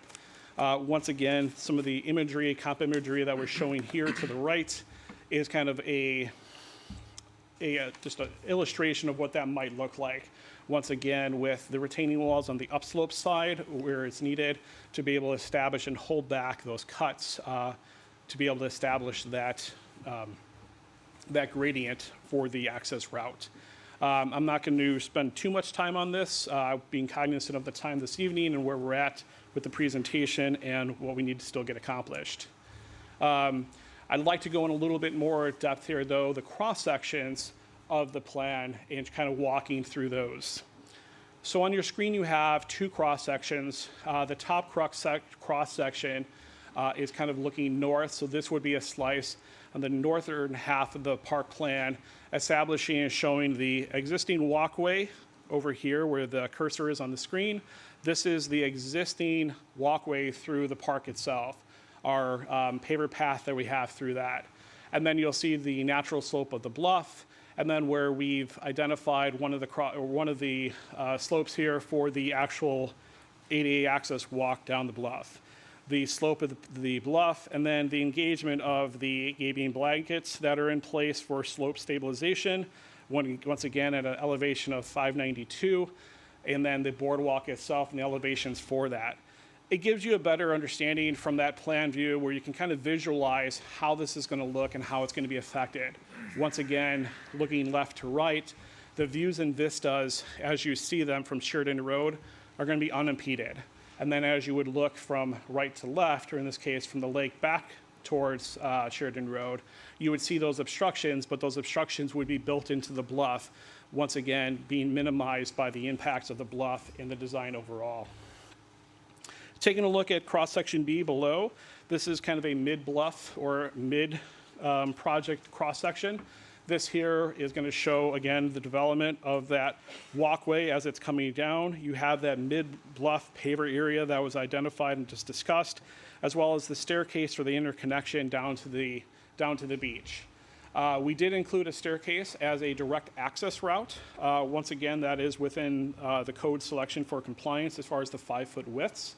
But that was done to be able to allow for people to get a direct shot or direct access down to the pier itself without having to go all the way down to the end of the access ramp and then back traverse all the way back in. It was done in a capacity to create additional access as well as mindful of that path of least resistance. In this image, I would also like to show the cross-section of the pier as it's shown through here. So the first approximately 30 feet is the boardwalk is shown kind of here in this capacity, and then the extension of the boardwalk on where the access ramp down to the beach as well as the dog stair would protrude off of. From there, you'll see the elevation cross-section of the pier and how that extends out from there. I'd like to point out that base elevation of the pier is set at an elevation of 585 on the lakeward end. To take that into context, I believe we have an image coming up here. Shows the elevation of the existing Elder Pier, which is an elevation of 584.7. So basically 5 inches shorter or lower than the proposed pier at Centennial.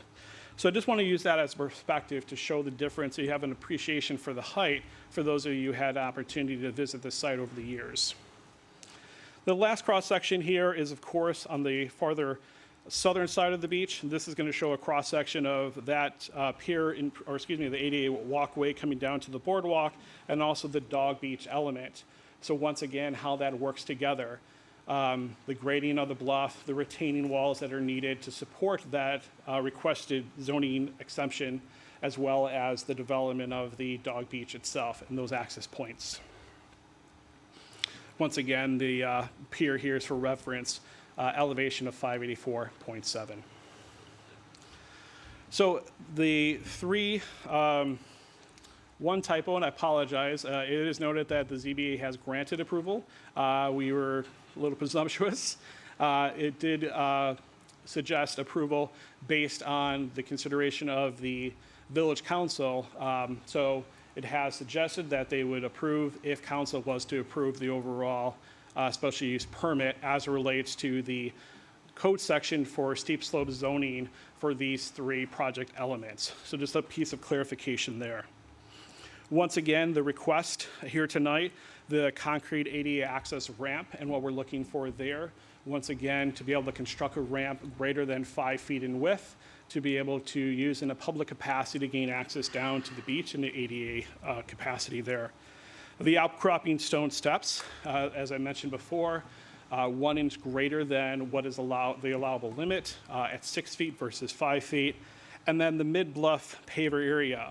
Once again, that has shrunk in size. In a moment, I'll show you a image of what that is with the square footage. I believe it was reduced by approximately 70 square feet, but the width in the 1 point in front of the bench is greater than 8 feet overall. I will like to note that typically when a bench is set, that usually takes up about 3 feet, and there's a probably customary 5 feet engagement area in front of that bench. So when you take it into consideration with industry standards, it would meet the contextual or the setting for a public environment like this is being suggested. Those elements, as identified in the previous screen or slide, elements 1, 2, and 3, shown here with the imagery outlining those 3 images. Once again, image 1 being the ADA access path, image 2 being the outcropping stones, and image 3 being the paver area. Here's, once again, a further review of that. I'm not going to go in great detail. We can use this as an image to come back to. But once again, I'd just like to call your attention to the lower part of the screen showing the cross sections of the design for the engineering to support this structure.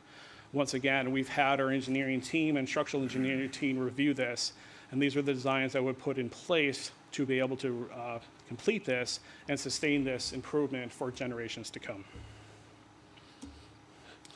Here's that dimension that I was talking about before. For the paver area, it was 573 existing, and we're reducing it to 513. So I apologize. We're reducing that by about 60 square feet in overall area. The reason that it does not meet the current requirement, or in this case the ordinance, is this distance here is at 8 foot 6 inches, taking into consideration the width of the bench and the depth of that bench and the area in front. So just give it a little context to what that is. Coastal design criteria, once again, are coastal engineering to support our improvements. As we mentioned with the history of our natural resources and what drove the plan, here we're going to explain why our design was created in the capacity that it has to meet those requirements. Once again, the coastal engineering behind this was to reduce the lake bed downcutting and the concerns around the littoral drift in those processes. The design where it's included, as it's shown outlined here for the steel structure of the pier, as well as the armor stone surround, those allow for that kinetic wave energy to be broken down and dissolved, allows for additional safety concerns or reduction of safety concerns because it helps reduce that rip current effect that the steel structure has from that reflective energy. This is an image kind of showing some littoral barriers. In this case, the littoral barrier is kind of showing how that works with sand retention. Once again, through the beginning of the presentation, here's Kenilworth Beach, dating from 2013 in the lower left, 2015 in the upper right, and 2020 in the lower right, showing what these littoral barriers do and allow for the retention of sand. Once again, they're not capturing or holding additional sand, or they're not capturing additional sand, but holding the existing sand as that lake elevation changes. So something that can be, that is put there to allow for that accumulation of sand as it's already been identified.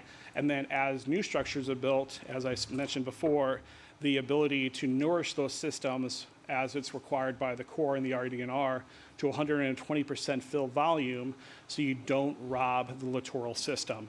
This imagery is just showing some of that material and how that works in another perspective that you might be familiar with. Kind of mentioned this at a high level, the breakwater, or in this case, the pier, as well as the armor stone surround, what that looks like in a cross-section capacity. You might hear some larger figures out there as far as the width and the size of the pier structure. Please take in consideration that these piers and the structures are designed to hold and encapsulate the stone so there's no erosion or settling of the structures. So what does that mean? That means that there is a design where the toe stone, or in this case, a B stone, which would be maybe like a 500 to 800 pound stone, is set in place to retain and hold back the gradient there so there's not any erosion or washout when these structures are built. These cross sections are being shown to establish what that looks like and the elevations that you're going to see during the, those lake levels. So yeah, typically the 1.5 to 1 slope that's created with these structures goes down to lake bed clay, and that elevation could be upwards of 30 feet, 35 feet. But the portion that you're going to see out of water is greatly reduced because those slopes do come up at a ratio of 1.5 to 1 based on the design of those structures. So something to consider as we look through this and the design as we built it here to help promote the sand retention as well as the reduction of that kinetic wave energy. Once again, i.e. reducing rip currents and holding additional sand. As it was included in the packet, we wanted to make sure that we included our design statement as we provided it to the village zoning board on the December 9th meeting. Once again, apologize the timing of that. I know it was a little 11th hour, but we wanted to make sure that information was included here based on our review. Once again, Matt Wright from Red Barn Design and Engineering is our consultant. Is our coastal consultant on the project with Sabik & Associates, and the review of the site based on size and stature of our design is outlined in this letter here. Once again, as I've already stated, reducing the rip currents, reducing the concerns around safety, helping gather for sand retention, as well as reducing that kinetic energy, and being built based on the information that we have been received by the public in regards to prioritizing views and vistas versus the recommended elevations that are much higher. Safety of the pier, once again, training and operations, taking into consideration what that is. The size and scale of the pier, there was concerns that we heard around safety of that. Once again, the existing steel groins that are in place are reflective structures. What does that mean? So the steel, as a wave hits it, allows that wave energy to continue on, and then in turn can create rip currents, pulling out or creating an avenue for people to be pulled out into the lake.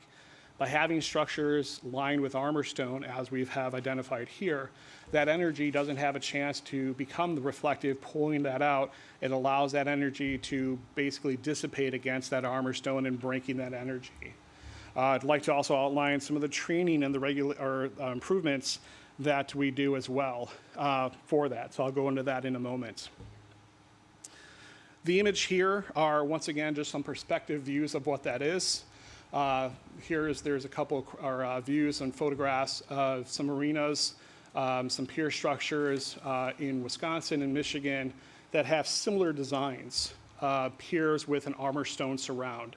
Upper left, you'll see Egg Harbor Marina in Door County, and you'll see other ones throughout Michigan as well, once again in different capacities.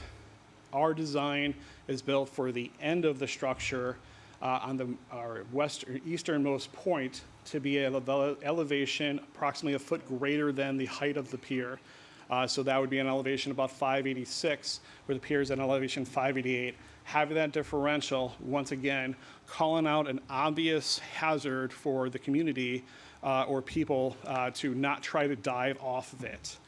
So once again, trying to establish some of the concerns we heard from the public about safety concerns for apparent risks and issues that could be attributed to pier safety. Here's another side-by-side comparison for what's proposed at Centennial Beach compared to Maple Street Beach, another site that I'm sure you all are well aware of, where the Park District maintains and operates a pier. The width of that structure is 60 foot in width and approximately 235 feet in length. The structure as it relates to the pier element of our structure at Centennial is 30 feet at its widest point, tapering back to 15 feet. And then we have the length of the pier itself, approximately 190 feet. So once again, shorter in stature and size, both width and length. Swim zone safety was another thing that we heard in relationship to the concern for the distance of having a swim zone next to these improvements. Once again, this image here is being shown to be able to establish what that looks like. Based on the size and scale of our swimming beach, have a swim zone of approximately 150 feet in width. That swim zone will change by width by the day-to-day, if you will. And I say that because of, once again, the need for the community that day, how many people are on site, how many lifeguards we have on site that day, if it's a single chair, double chair, or if we have roamer guards on the beach as well. Once again, that all contributes to the matrix and the amount of guards that are required to maintain that swim zone. Of course, that swim zone also is reduced by the lake environment for the day. So that's another thing to consider. Once again, we're showing here kind of the large, biggest size that could be, and its proximity to the structure itself. Once again, to the toe, as I mentioned, is approximately 78 feet from the swim zone to the toe stone of the pier to the south.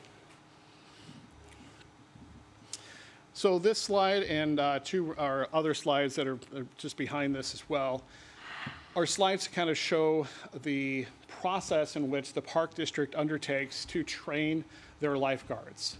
Once again, there's been a lot of comments around their teenagers down there on their phone not paying attention, and that's very false. I would like to kind of point out the online training that they teach and they have to complete, the in-water training that they have to complete, 7 hours online classes that they have to take, 20 hours of in-water training, certifications by certified professional rescuers in both not only for lifeguarding, but CPR, AED, and first aid life-saving skills are included as part of that process. In addition to that, they'd go through another accreditation. There's a waterfront certification because pools are different than the lakefront. So there's an additional 4 hours of training that they have to complete as well. And then the Park District also includes one step further, incorporates a 2-part physical fitness test that all incoming guards must pass. So once again, the regimen and training that goes on. Beyond that, there are additional in-service trainings that happen. There are the rotation of the guards to keep them fresh, and considerations for that. Daily onset skill reviews, monthly in-trainings, and PNDRMA unannounced visits and audits that are completed too. So once again, showing the validity and the amount of training and information that these guards must retain in order to become certified. Another thing the Park District did with some of the concerns and what we saw in the community was we put forward a beach safe water safety campaign. This was launched in May of 2024, kicked off through that process, engagement with the local schools. School District 36, the recreation staff spoke to nearly 700 students. In addition to that, we've been posting this at the farmers market. This is out on the beaches. It's on our website. Once again, trying to educate the safety around water in the lakefront in regards to some of the tragedies that had unfortunately happened over the course of the last several years. Existing parking, I'm sure you're probably bored of hearing from me. You're probably a little tired of it. So at this point in time, I'd like to bring up Peter Lemon from Kimberly Horn to kind of go through the parking review of what we've done existing and kind of review what Peter has done in regards to their review of our site and our collective site as it works together. Peter? Great. You know, we really appreciate it. We would like to take just quickly, I've seen a couple commissioners, we need about a 5-minute break right now. So we're going to go ahead and take that if we can, and then go ahead and reconvene here in just a couple minutes. Thank you.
I just didn't want to like.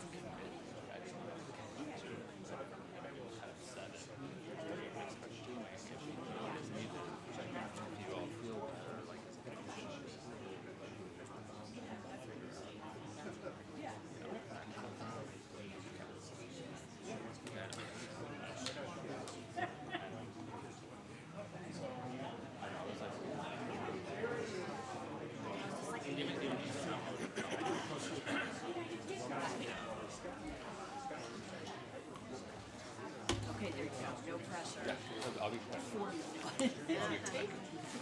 I'll just be like Yeah, exactly. Be a quick hour and a half summary, the Cliff Notes version.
Well, like I said, if you have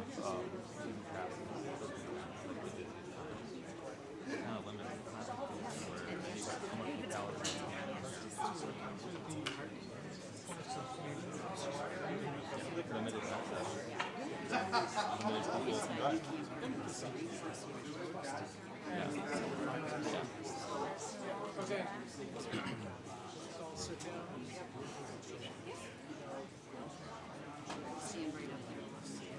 To advance, you can hit space bar, or you can just hit the arrow. I'll just hit the arrow forward back. Okay. And then after meetings to go back to wrap it up. Okay, I'll say that. Views, and that's it.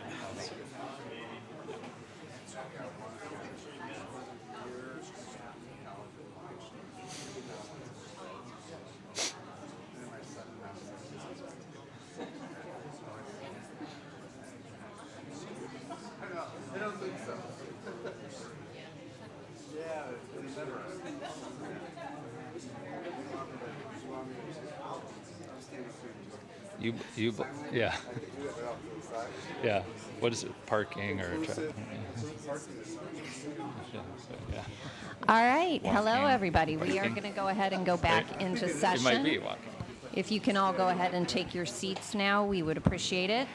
I'm going to go ahead and give everyone a little bit of a sense of how we're going to go ahead and finish out the rest of this evening, just based on the time and the amount of information and public comment that we are anticipating. It seems as if, from talking to the applicant, that they've got about 10 or 15 more minutes of their presentation. Once they're finished, we are going to move to public comment because we want to make sure that we have time to get everyone's public comment in at that point. And then after that, if there are big questions that we need to ask of the applicant before we adjourn for the evening, we will do that. And as questions come up, just so you're aware, on our behalf here, we will provide those to the applicant so that they have a chance to make sure that they have answers to that in the next meeting. So we are expected to continue this meeting at the end, and so we just sort of really want to give all of you a sense of what the time frame is for the rest of the evening. We appreciate everybody's time and their patience, and we are ready to go. All right. Well, I'll try to be quick. I know we've been here for a while listening to this, so I'll try to be brief through this. Good evening. My name is Peter Lemon. I'm with Kinley Horn. We were engaged by the Park District in November in response to questions and concerns expressed about traffic and parking. So I just wanted to spend a few minutes walking through our review of the plans in those regards. So the two parking lots at Centennial and Elder Lane Parks total are about 78 spaces. So you can see on the right, that's your parking lot and access for Centennial Park. There's 11 spaces. There's the turnaround at the end. The parking there is limited to those with Dog Beach passes and other residents. And about a little over 200 feet to the north is the access then for Elder Lane Park. There's 67 spaces there. 4 on the east end are reserved for park patrons. There's 63 spaces that are available for permit parking, student permit parking for New Trier on weekdays. And there's actually additional space down at the beach house, an ADA accessible space that's seasonal. And then so we started kind of looking at from a parking standpoint, and I'll get into that a little bit more. You see the blue box on to the right, or the southern portion of the Centennial lot. This is one opportunity for land bank parking, basically setting aside where you could put some additional spaces. You know, the positive is you get maybe 11 more spaces, depending on how big, you know, that box gets. The trade-off, obviously, is you start losing green space and trees and things of that nature. We'll also talk a little bit about off-site parking options. Just as New Trier uses the Elder Lane parking lot for off-site parking, you know, you could consider potential use of the New Trier parking lot on peak days if we ever got to that point where additional parking might be needed. So from a plan evaluation standpoint, typically from a traffic review, beaches and parks have kind of unique characteristics. There's not really a special standard to follow, like you might if you were doing a residential building or a restaurant or retail building or something like that. And again, we were engaged in November in response to questions or concerns that were raised about this. So obviously not the prime time to do a bunch of traffic and parking counts at the beach. So as was alluded to in the staff report or staff discussion, that's something we could do as a next step following up this coming summer. But we did look at beach season pass sales, daily fee sales, and dog beach pass sales. The beach season pass sales over the last 3 years have actually gone down a little bit. Daily fee is up a little bit, and dog pass sales are up a little bit over the past 3 years. So generally, we're pretty steady overall in terms of activity at the beaches, at the existing swimming beaches. In looking at that and how the beaches function today, we would expect, you know, an initial uptick with a new beach. People want to check it out. Of course, it's new. That sort of thing. But after, like you would typically see after the first year or two or even several months, you start to see it kind of decrease and normalize. One of the nice things is that Winnetka has, this would create additional swimming beaches, so it can be distributed across the system. Today, just from general observations over time, the beaches are not parking constrained, meaning, you know, the parking lots in general have not been totally full. You might see a couple of cars parked on Maple on certain peak days. The Park District does limit use of the beaches on weekends to those with season passes, so it is very much a community and neighborhood-oriented beaches. It's not importing a bunch of people from other communities to the beach. So we would see that kind of, you have your kind of captive audience and distributing across the different beaches. In terms of access, the access would be consistent with the current access conditions. So at Centennial, there's the single driveway. You have 11 spaces. There's not a lot of traffic coming in and out of there, and it functions pretty well, in part because it's limited capacity in the parking. Just to the north at Elder Lane, you have the access with a traffic signal, so it's much easier in terms of assigning right-of-way, getting in out of the parking lot, and managing traffic. The other nice thing about that location is it provides a controlled pedestrian and bicycle access point. So if you're coming from the neighborhood on the west of Sheridan Road, you can use the signal as a controlled access point to get to the east side, and then go down the sidewalk and get to the beach. Parking, I talked earlier about how these two existing parking lots are 78 total spaces. When you look at the other two swimming beaches at Maple and Tower, this would more than double the number of parking spaces at swimming beaches. That's more spaces than that's currently available at Maple and Tower combined. That would give us 142 swimming beach parking spaces, and when you combine with Lloyd, we're just about at 200 total parking spaces. We looked at some other beaches in the North Shore. So this table, I know it's kind of tiny print and harder to read. The top 4 are those either proposed or existing in Winnetka. And then you start to get into, we looked at Glencoe, we looked at Rosewood Beach and Highland Park, Forest Beach and Lake Forest, and Sunrise Beach and Lake Bluff. You can see they all have different characteristics. Some have sailing, some have things like tennis courts or other amenities, and some are just basically swimming beaches. There's a range in terms of how many spaces are available. Some have more spaces. If you look at Forest Beach and Lake Forest, I think that has the most, but it's also the largest, and there's sailing there as well. You look at Sunrise Beach and Lake Bluff, there's no public parking spaces. It's all just parking on the street. So in general, the Winnetka beaches are generally consistent in terms of like how many spaces might be provided. I talked a little bit about the land banking. I'm just trying to, and the off-site parking options. Just trying to not dwell on all these too much longer. The last thing I wanted to touch on is the 2 special uses, number 4 and 5, that relate to transportation.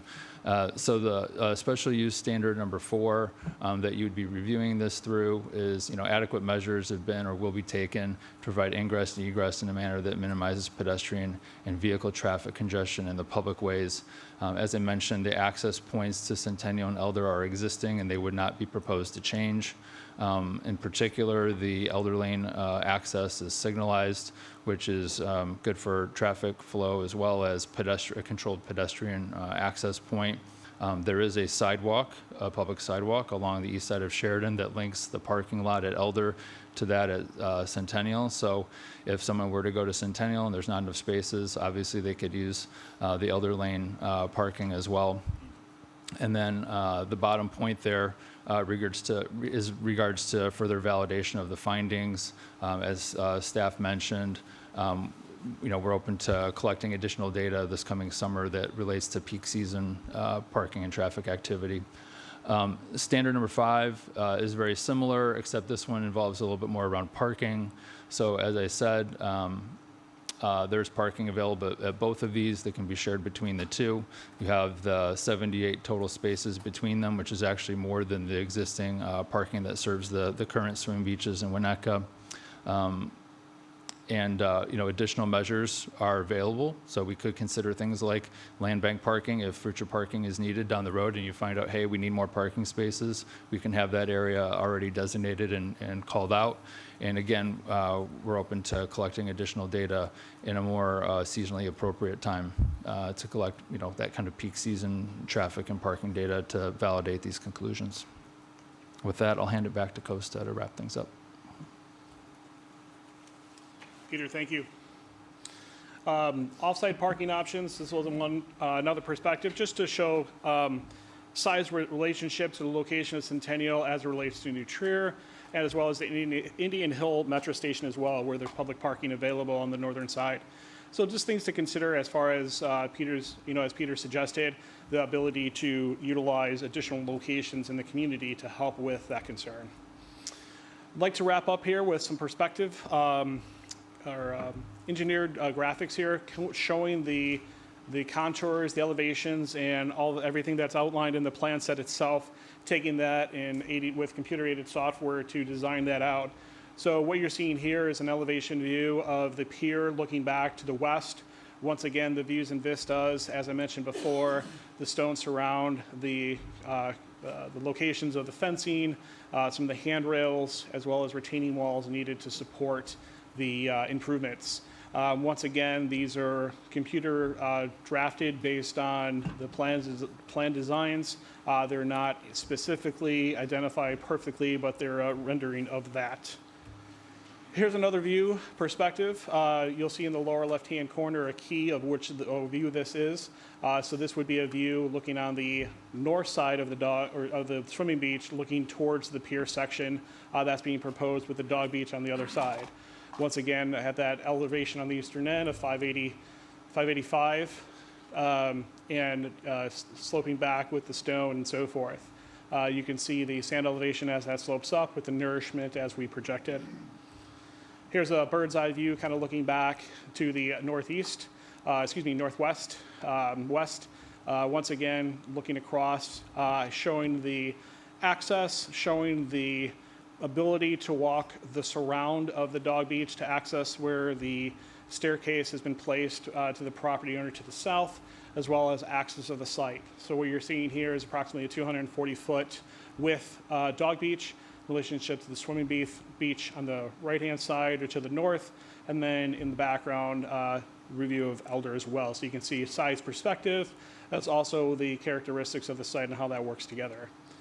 Here's an elevated view looking for the cross-section of the boardwalk, looking back out to the east-southeast. Once again, just a visual cue to kind of show what some of those elements would be. Once again, these are computer generated. They're not an exact depiction of the improvements themselves, but a rendering of what those would look like. Here's another view from a similar location, but now looking to the northeast, looking back over the swimming beach and the groins and structures to the north and what that looks like. And here's an elevation view from the dog beach looking south. At this point, the individual is proposed to be at a 65.5-inch height, basically somebody who's 5'10", I believe, in height looking to the south. So once again, in relationship to the structure that has been approved for the resident to the south and what that looks like with our fencing, that would be that perspective. So stand-in elevation approximately 580 looking south on the dog beach. So to summarize, once again, we're looking here for the Plan Commission to review the special use standards as it relates to our special use permit request for Centennial improvements in consideration of what we've shown through the proposed chart and improvements this evening, as well as the additional exemptions that we're looking for the steep slope as it relates to the ordinance that has been adopted by the Village Council and those improvements. I'd like to thank you for your time this evening. I know it was rather lengthy, at times probably pretty dry, but we do appreciate your review, not only tonight, but also your time that has been spent to review the additional information that was submitted in the appendices as well. So thank you for that. At this time, I'd like to kick it back to the chair for review. Thank you. We appreciate it. We appreciate the presentation and all of the information. As mentioned, at this point, given the time in the evening, I think that we are going to go ahead and move straight into public comment. And once we are at the end of public comment, we will come back and see if we can do some bigger questions or provide questions for you before the next meeting. So with that said, for everybody here who is waiting to speak, we appreciate your patience. Thank you so much. You've already affirmed your oath for speaking, so I'd just like to remind you that we do have a 3-minute limit, and when you come to the mic, please be sure to state your first and last name as well as the village where you reside. And in, I think, what is pretty large Winnetka tradition, we're going to start here with anybody. We'll start with the front row for anybody who would like to speak. Please come up to the podium.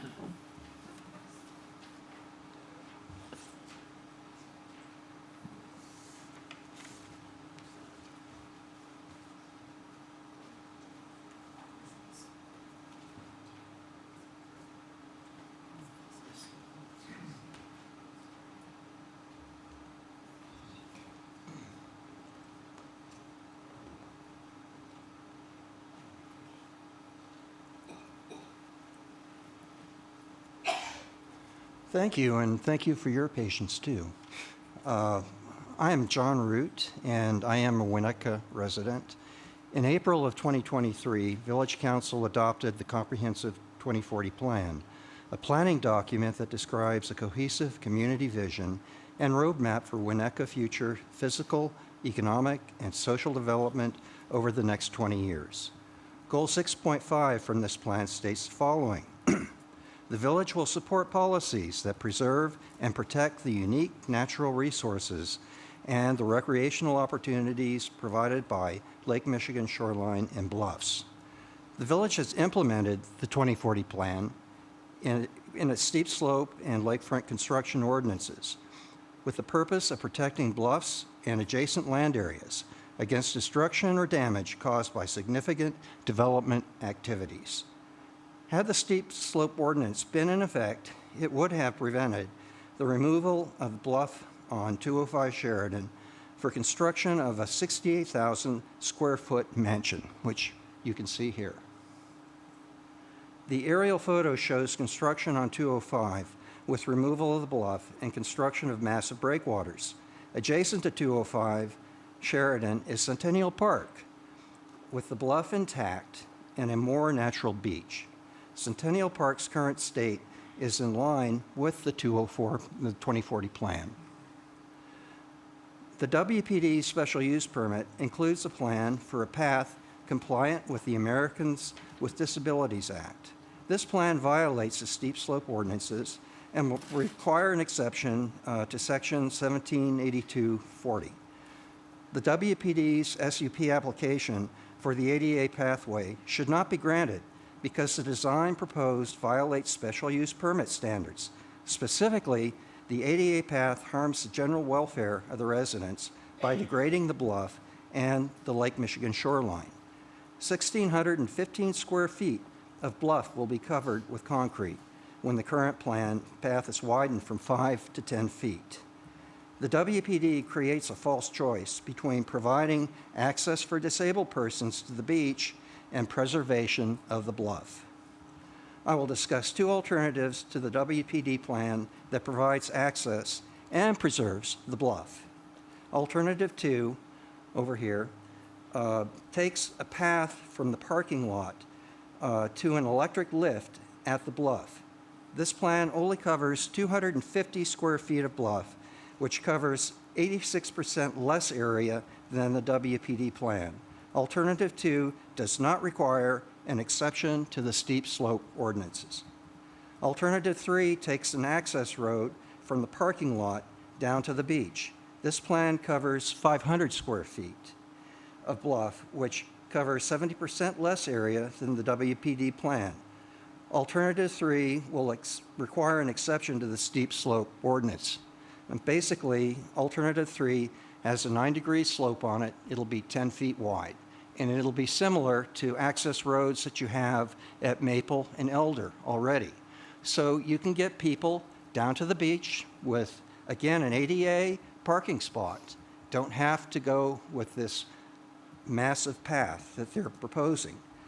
I encourage the Plan Commission to reject WPD's ADA path design and uphold the Village Comprehensive 2040 Plan and the Village Steep Slope ordinances. Thank you. Thank you.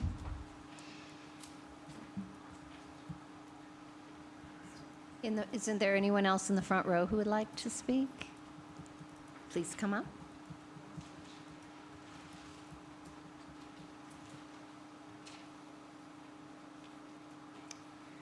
Good evening. I'm Alexandra Nichols, 900 Mount Pleasant Street in Winnetka. I have been asked to read a very short letter, which you'll be happy to hear, this evening on behalf of Carol Rasmus, who is not able to be here. This is her letter. To the members of the Winnetka Plan Commission, my name is Carol Rasmus. I reside at 175 Sheridan Road. My residence is located on Lake Michigan, 4 properties down from the southern end of Centennial Park. I urge the Plan Commission to deny the Park District's application for the development of Centennial Park as currently proposed. The proposed project is an expensive boondoggle, which is unneeded, unwanted, unsafe, and unsightly. If the Winnetka Park District existing plan was to be submitted for a referendum, it's very doubtful the village residents would approve this project. The massive proposed pier extending into the lake would interfere with the natural littoral drift of lake sand. since construction of the breakwater rock pile, or whatever the term is appropriate, commenced at 205 Sheridan Road. Our beach has disappeared entirely. The proposed pier, if approved, would extend even farther into the lake. This in turn would further inhibit the replenishment of sand and degrade the ability and likelihood for ourselves and our neighbors south of Centennial to have and maintain a natural beach. Matthew Wright, the consulting civil engineer engaged by the Winnetka Park District, stated that the pier would not provide protection for the bluff from erosion. Mr. Wright's own words described the main function of the pier as an amenity. The pier is not an amenity or even an expensive luxury. It's a white elephant and the application should be denied. Should I give this to you? Thank you. All right. Second row.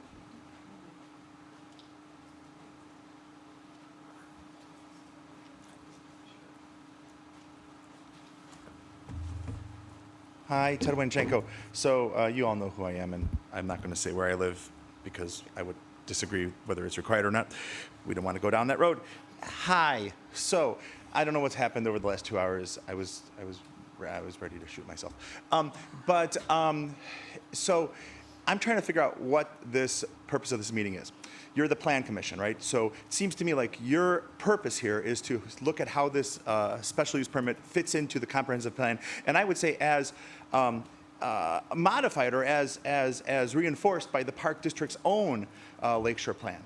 And so for some history, since there's been a lot of history talk, we have to remember that this whole started when the Park District was going to buy the house between the two parks for $5 million. But then, lo and behold, the owner to the south of the Centennial Park somehow was able to outbid them for $6.25, started this whole land swap thing where he wanted the Park District to submit the plans for development, and then, after that was done, he would take possession, and then at the end, this 150-foot, 8-foot high fence out into Lake Michigan, because the owner to the south has twice in public stated that the public beach must end somewhere. And this plan is a continuation of that effort with the idea of having the Park District put up a fence, which he won't be able to do anymore, and then pushing people onto his property. And if you think that the Park District will get a right to encroach onto that property, I have a bridge that I'd love to sell you in New York. We can talk after the meeting, because it's never going to happen. So what is your job? Your job, I think, is to see how this plan fits into the comprehensive plan.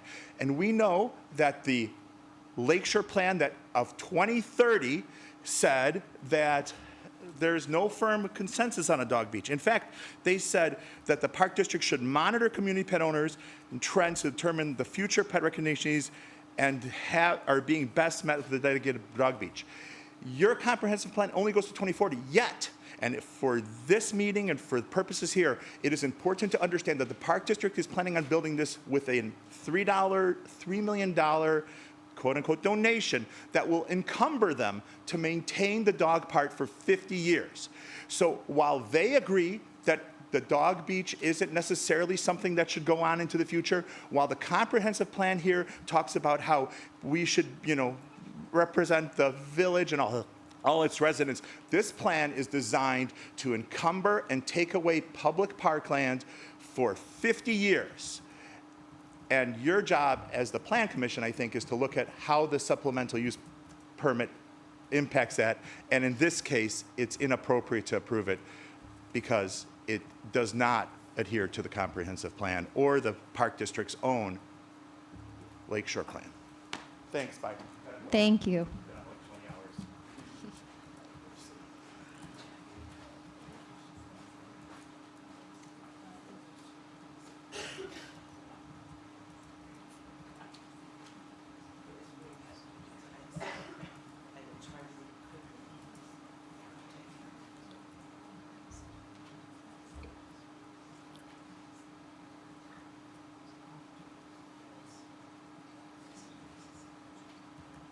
Personnel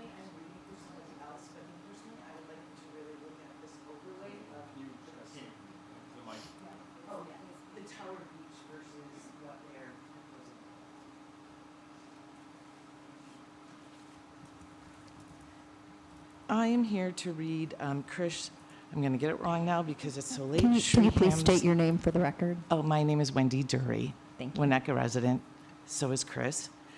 So I am reading a letter that she is unable to be here for. I'll try to make it in the 3 minutes. It's just really late. Village role in protecting Lake Michigan shorelines. The Village of Winnetka has a profound responsibility to protect the public's interest in our shared Lake Michigan shoreline and to decline the approval of the Centennial Project plans now before you. The Winnetka Park District. I'm sure. Okay. The Winnetka Park District is the state's second oldest park district, 1903. In 1905, Maple Park was opened, proudly describing its establishment as a more peaceful achievement of freedom in the opening up of our citizens of this, our lakefront park, to which the lovers of freedom, whose, oh my God, I'm so sorry, I'm so tired. Basically, the signs of no boating, no bathing, no trespassing have been abolished. And that the new motives should have been and are, and we hope to continue, come, be welcomed, make yourselves at home, do as you please, provide you please that you do it right. There are now 4 additional lakefront parks in Winnetka: Tower, Lloyd, Elder, and Centennial, its beloved crown jewel. In 2020, the Park District struck an agreement to transfer 70 feet of Centennial Park to a private party, while refusing to go to referendum over either the deal or its multi-million-dollar plan to develop and build a lakefront entertainment venue cutting into the bluffs, the beaches, and blocking views, armored by stone breakwalls, concrete structures, and impassable fencing extending into Lake Michigan. The building plans forever threaten people's rights to traverse the shoreline. I'll skip some of it because it's already been said. As Winnetka's Park District leans towards out-of-favor lakefront building practices, the state of Illinois is looking forward. Governor Pritzker has stated, Illinois lakefronts are the national treasures and one of our greatest natural resources. It's essential that we preserve these spaces for future generations to love and to learn from. His statements were made in connection with the IDNR's realization that jetties and other structures that prevent currents from replenishing our beaches was a solvable problem. They worked with the scientists to come up with a human-made offshore islands at the Illinois State Beach Park in ways to stabilize the shorelines. Its projects endorsed the installation of underwater ridges built of stone to reduce the effects of stormwater, which will protect beaches, natural habitats, and erosions while preserving views. The Winnetka Park District holds Lake Michigan's waters in trust for the public. Now is the time to reaffirm its founding principles and remind those who would revert to past ways, mindsets, blocking off views, access, and developing and privatizing public shorelines versus protecting lakefront access. If I could have 1 minute of my personal... So we're over 4 minutes. Oh, I'm so sorry. That's because I read so slow when I'm tired. No. Okay, all right. The other thing I would really like to stress is the safety that goes on and the ramps. And if you want more information on that, I can tell you that from a special ed and handicapped accessible kind of view. Thank you so much. Any...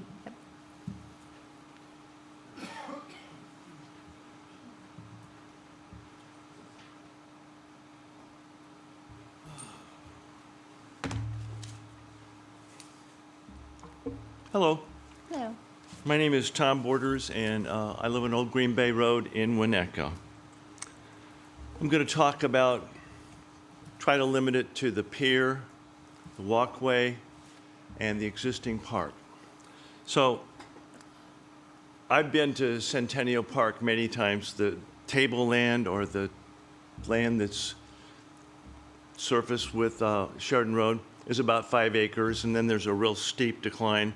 I used to be able to walk down it. Now I'm having a little more difficulty.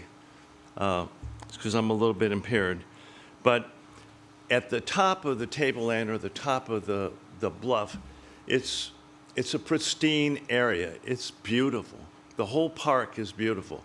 There is no obstructed view from the top, from the edge of the tableland down on the hill or the bluff. So you can see Lake Michigan perfectly. What the park board wants to do is put in a pier that's 4/5 the size of a football field. And if you saw the illustration that they provided, there's a lot of ballast, or they called it, I forget, some kind of stone. But at a prior meeting, it was brought up that, you know, this created a danger for young kids, particularly young, stupid boys, like I was a young, stupid boy. And the Park District lawyer said we can't protect against pernicious activity. Well, that's exactly what the park board has to do. You can't create a known danger. You can't do that. And if somebody doesn't get hurt the first year, it's absolutely going to happen. Somebody will get injured, or even worse. But it's a known danger they haven't protected against. Now, they said, well, maybe we'll put a handrail there. That's not going to work. That's not going to stop a young teenager. Wouldn't stop me. I remember when I was growing up, we used to dive off bluffs and gravel pits. Didn't think about the danger. I wouldn't do it when I was in my 20s, but when I was 15 and 16, yeah, nobody thinks about that, particularly the boys.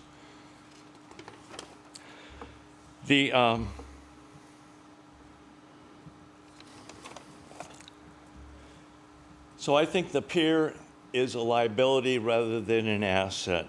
And now we have this stone, or this concrete boardwalk that really goes nowhere. It stops in one end of Centennial and stops at the other end. So we have a little mini Atlantic City. But we're failing. I mean, it's not really going to be an Atlantic City because we're desecrating the land. I mean, this is not what we're supposed to be doing with parkland. And we're talking about the ADA accessible, the zigzaggy ramp up and down the bluff. If you put people like me that have a cane, somebody with a wheelchair, a young mom with a stroller, somebody else with a dog, that's another accident waiting to happen. Finally, believe you me, I understand the idea of ADA compliance, but this is the wrong park for that.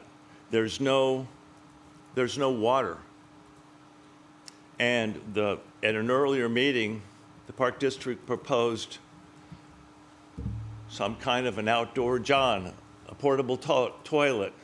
Welcome to Winnetka. That's great. That's not the way we're supposed to be living here. So if we're going to have a park, leave it pristine. We can deal with the ADA issues at other places, and we're doing just fine. Thank you.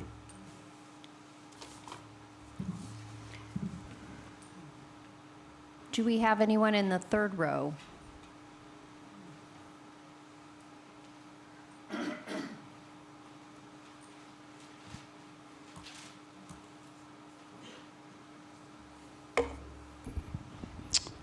I'm Steve Juliuson, 1436 Asbury, Winnetka. getting over a cold, so hopefully I won't cough in your ear. So, Winston Churchill described Russia as a riddle wrapped in a mystery inside an enigma. This could also apply to the Winnetka Park District Centennial Beach Plan. There's so much about it that we don't know. It's not comprehensive. In fact, it's only a third of a plan, since Elder Park and 261 Sheridan aren't included. For example, bless you, for example, we don't know the plan for 261 Sheridan. Is it going to be parkland, a marina, a yacht club? How will the 50-year restricted covenant arrangement between the WPD and 261 Sheridan affect the request for a special use permit?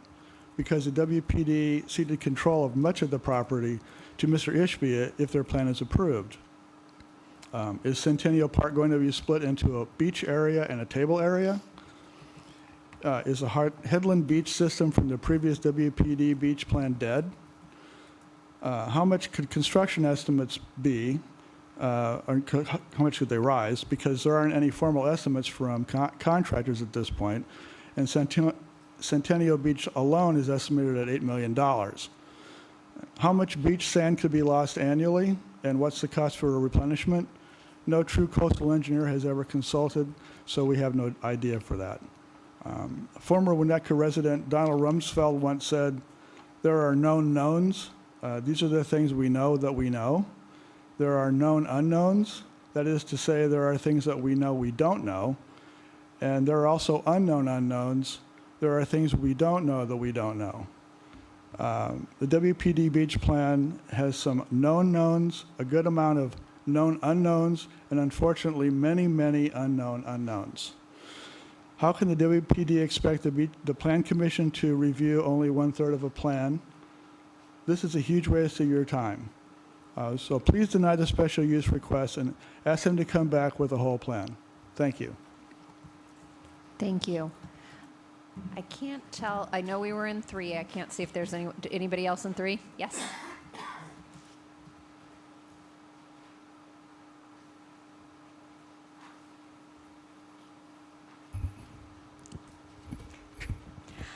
Hi, I'm Melissa Mizell from 939 Tower Road. And I want to talk about something a little bit complicated. If you had been, at least one of you was, at the ZBA meeting in October, you heard parents of disabled children talk about how important the realization of this project was to them. And I think you also heard some distress in their voices that people who had other doubts and other objections regarding this proposal were somehow standing in the way of their enjoyment of this facility with their children. And I just want to say with all my heart that I know of no one in this room, no one who has raised any objection, who wants to interfere with these children's enjoyment, together with their families, of any Winnetka facility. The irony of the situation is that ADA accessibility is one of 2 stated objectives for this project, and yet the project has not been made ADA compliant.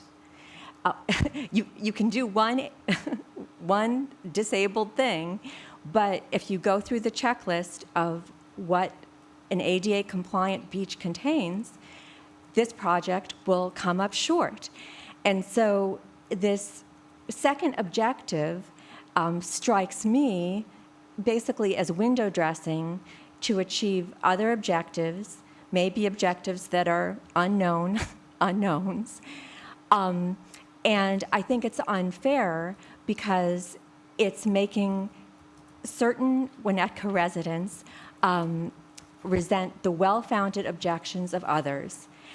It's political, it's inappropriate, and just to give the most salient example of how this fails the compliance test, as well as failing the intergenerational test, is the absence of any bathroom facilities, despite the fact that there's piping for bathrooms.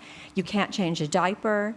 You can't be an old person, with a shrunken bladder. You can be like, this bit of the demographic. That's not a multi-generational plan. It's not a formula for making general accessibility, whether you're officially disabled or not. And I urge you to reject this proposal. Is there anybody else? Again, I can't quite see in row 3. Yes? Or are we going to row 4? 4? Great. Please come up.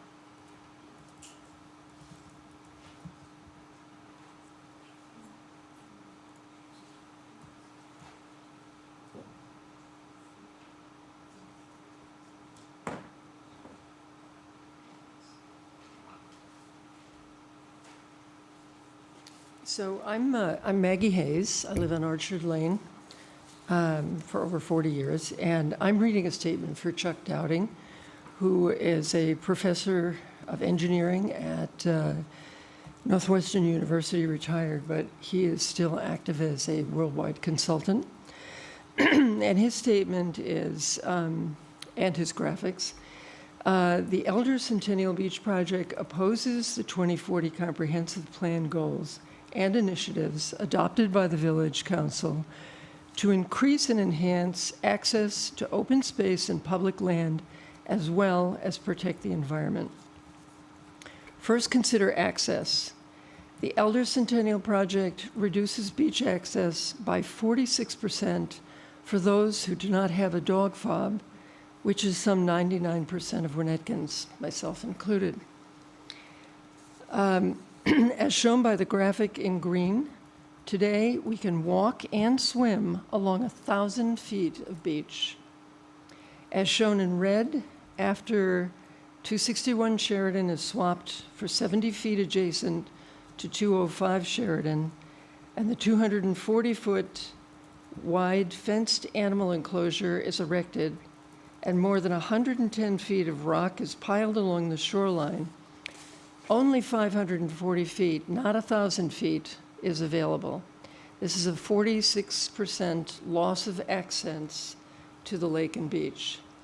Now consider the environmental harm and possible property damage caused by the Elder or Centennial rock groins that extends 220 feet into the lake. As shown by the graphic, it will trap large volumes of sand similar to that trapped at Tower Beach as sand moves by literal drift from the north to the south. This trapped sand will not be available to replenish downdrift beaches to the south when their pre-construction sand drifts away.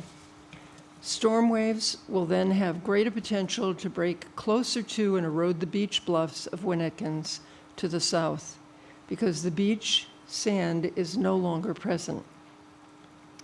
How can we call the Park District's plan improvements? A, it reduces access to beach and swimming by 46%, and B, a 224-foot-long armored stone groin equivalent to adding a power plant-sized sand dam, and up drift sand will be trapped by a 220-foot groin. I implore you to please deny the Park District's application for special use permit. Have I hit my 3 minutes? You're at 2 minutes and 52 seconds. Oh. Just personally, I mean, I've come late to this game, but I am so upset that Elder Beach has been closed for almost 5 years now. I have foster children that I would like to walk in a wagon to that beach and use that beach instead of struggling with a car seat, forcing them into it, and driving up to Tower. And 3 and 4-year-olds, if you're parking at the top of Tower, all those steps all the way down, or at Maple, I mean, it just seems to me ridiculous that we can't walk to a beach that we're so close to. And I don't understand why all these years, nothing has been done. Thank you. But thank you. Anyone else in row 4? Okay, please come up.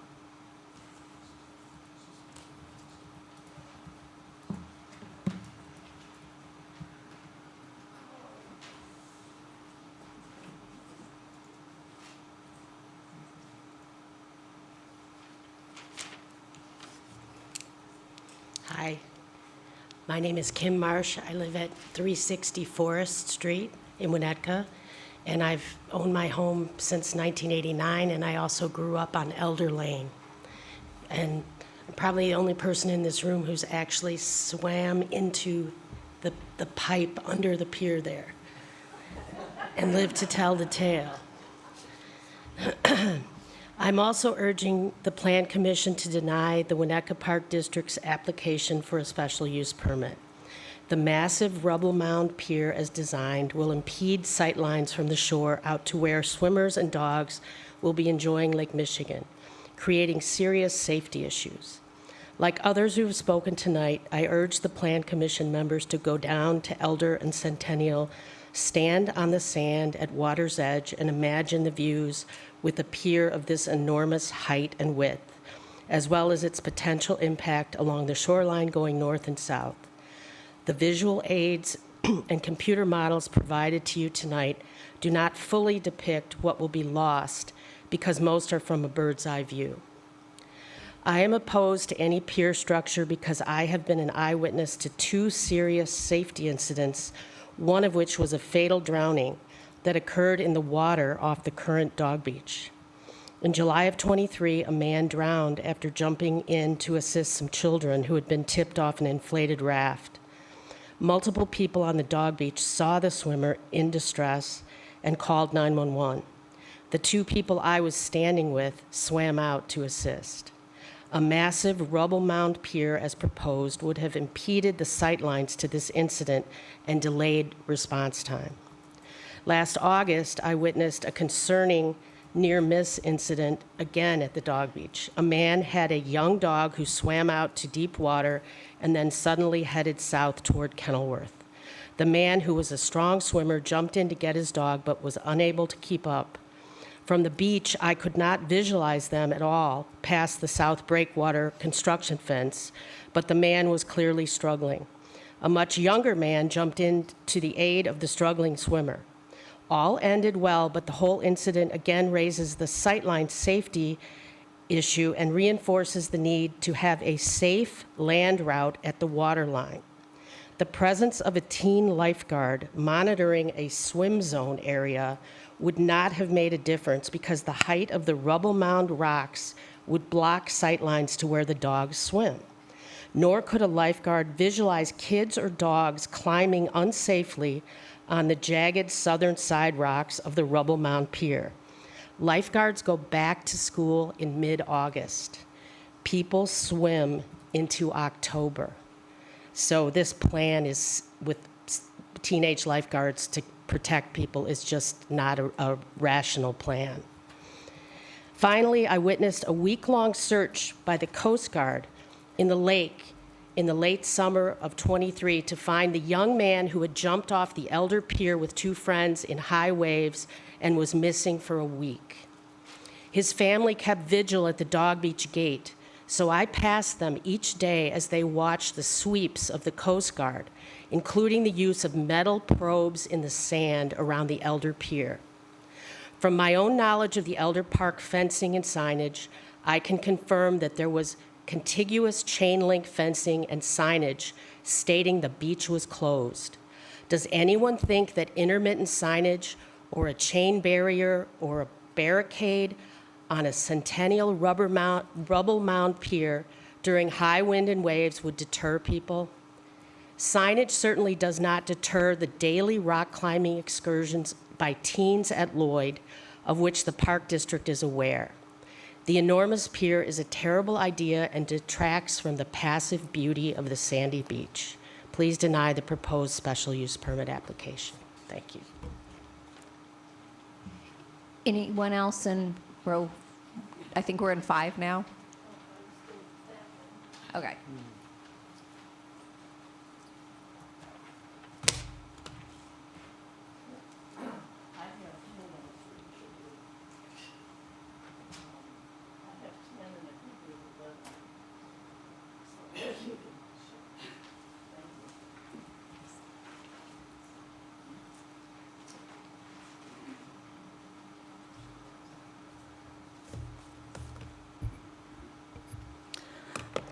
Hi, I am Susie Schreiber. I'm a former Park District Commissioner, and I am a former Plan Commission member.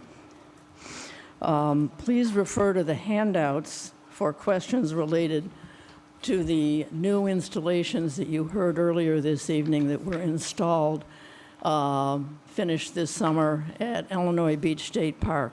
Just as a quick background, NOAA and at the direction of NOAA and the U.S. Army Corps of Engineers and the U.S. EPA and a number of entities identified 3 spots on the Great Lakes, one in the Ohio shoreline, one on the New York shoreline, and one on Illinois shoreline. And ours was Illinois Beach State Park, to put in new, innovative ways to address littoral drift, loss of sand, blowouts of impounded areas, and huge storms that we're now affecting. And you have 2 handouts that relate to those. Now, the Winnetka Park District's current proposal on the bluffs and in the near shore of Centennial Park is to extensively remove and pave a great deal of the critically important bluff habitat of a poorly designed equipment access road running diagonally across the steep slope, and to build an unsightly and unneeded, heavily fortified rock pier wall well out into the lake at Centennial. Their plan exacerbates and undermines the ecological functioning of the steep slope land intersecting with the shoreline for the floristic and faunal communities. Hardening the steep slope interface between the land and waters is not a healthy option for the already impacted Lake Michigan coast, and this in turn affects the Great Lakes ecosystem and hydrology as a whole. There are other options, ones far more studied and advanced scientifically than those under consideration in the Winnetka Park District proposal before you.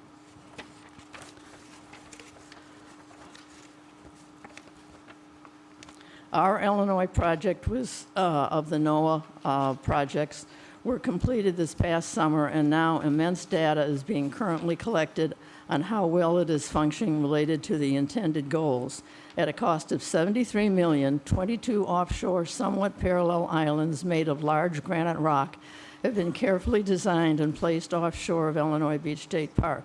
These islands are not solid, but were instead designed to be porous and to include natural habitat features on their interior and exteriors, both under and above water, to provide benthic, fisheries, and avian habitat.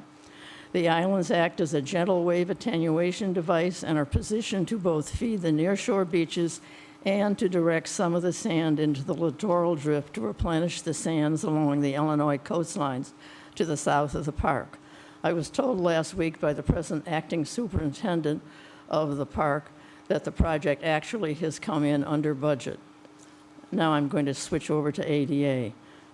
Related to the ADA needs at Centennial Park, there are other design alternatives which have been suggested by ADA users, some of whom are from my own family and from a former member of the University of Illinois School of Architecture who sat on the first national ADA commission appointed by President Clinton, and he sat there for 10 years and chaired it for about 6.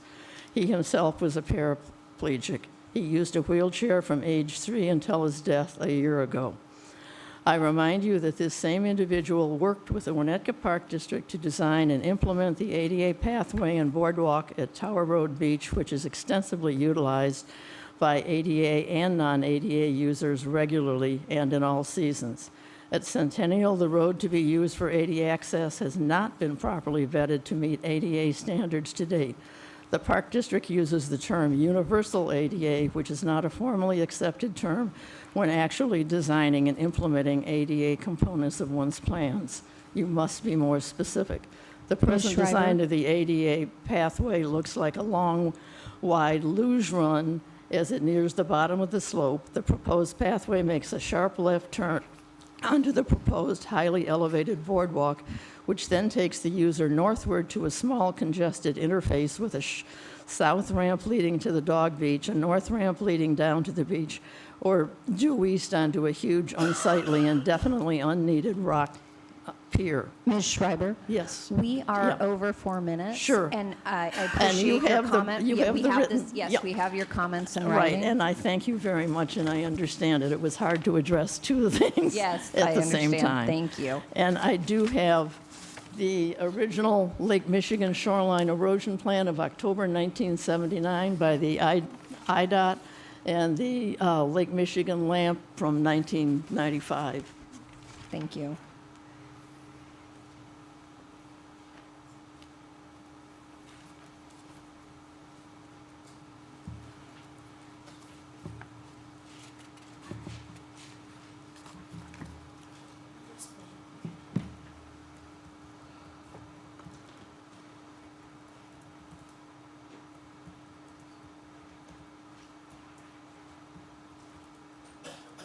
Happy New Year. Can you hear me all right? Yeah. Okay. So my name's Irene Smith. I am a 38-year resident of Winnetka. I live on Elm Street. And I have two things to tell you. This magnificent photo, which was taken by Professor Enquist, who's sitting in the back and who will be talking to you in a minute, was taken from a position in Centennial Park on one of the pathways directly at the place where this horrendous pier is supposed to go. And I just want you to see how beautiful it is and how pristine. We don't need to give this up. It's too wonderful, and we need to preserve that. Now, this is a letter from Angie Dahl, who is a former Winnetka Park District Commissioner and also president of the Winnetka Park District. And she couldn't be here tonight, so here we go. During the 3 ZBA meetings, the commissioners asked for more details around the Winnetka Park District's plan, including the following questions and concerns. And you can stop me when I get to whatever, okay? Thank you. 1, why were they not given a comprehensive plan to review both Elder and Centennial Parks at the same time? 2, the breakwaters added at Lloyd have caused serious safety issues. How will adding more at Centennial be any different? 3, how can 15-year-old lifeguards manage the increase in safety concerns? 4, why is the pier so enormous, nearly double the size of the Tower Road Pier? 5, why do we need a 10-foot wide walkway cutting through our protective bluffs? 6, why does the plan not align with the minimally necessary requirements of the village code for projects on the lake? 7, is there an easement from Mr. Ishbia to allow the public to traverse the shoreline per the public trust doctrine? 8, why did the Park District skip the standard practice of hiring a coastal engineer to do the proper hydrologic studies and modeling? 9, how is it safe for the ADA walkway to be the only access to the beach or the park? This is an accident waiting to happen. 10, why are there no bathrooms or shelters at the beach? Surely the lifeguards will need running water in case of injury. 11, how can swimmers and dogs be safely kept apart other than by an enormous pier? 12, why was an elevator or lift not considered like the one they have in Kenilworth? 13, why should we lose 46% of the usable beachfront at Centennial? That's what's going to go away, 46% of that beach. And finally, why did the Winnetka Park District not change their plans after a multitude of requests from the ZBA? For all of the unanswered questions by the ZBA and its 7-0 denial of a special use permit, I hope the Plan Commission will also vote to deny. Thank you very much. Thank you.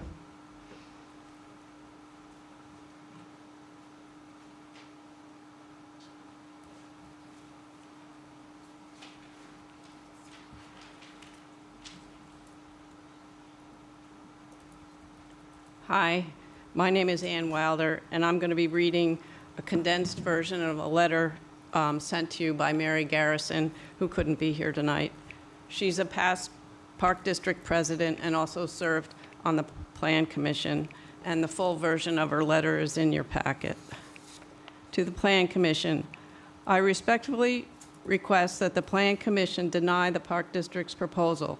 It fails to address health, safety, and welfare concerns, is incomplete, does not conform with the objectives of the Winnetka 2040 plan, and does not demonstrate prudent use of taxpayer funds. The proposed plan is over-engineered. The excessive use of stone, steel, and concrete will destroy the natural bluff and beach. Such a transformation should be a significant concern for our village, as it fails to protect our bluffs and instead encroaches upon our lake, beach, and park, all in violation of maintaining the Winnetka ecosystem as set forth in the Winnetka 2040 plan. Key concerns with the proposal. The southern section of Centennial includes a cyclone-enclosed fence for the dog beach. However, the dog beach is directly adjacent to the People's Beach. All visitors, including dogs, share a common ADA compliant pathway. However, this pathway is unsafe for all users, including individuals with physical or sensory disabilities, young children, elderly, users in strollers and wheelchairs, and walkers, because it creates a hazardous environment where excited dogs eager to reach the beach increase the risk of accidents. The ramp may attract skateboarders and bicyclists, making it an attractive nuisance. The platform is accessible 24/7, raising further safety concerns. The ramp and platform design could destabilize Centennial's bluff, which is protected under the village lakefront protection ordinances. The Park District seeks an amendment to the Centennial Special Use Permit, yet the original permit can't be located by either the village or the Park District. Without the original permit, the Plan Commission has every right to deny this application and require the Park District to refile the request as a new application. The proposed breakwater poses significant public safety risks. Signs are insufficient to prevent accidents, especially for youth, during both summer and winter. This structure should be reconsidered for the safety of all residents.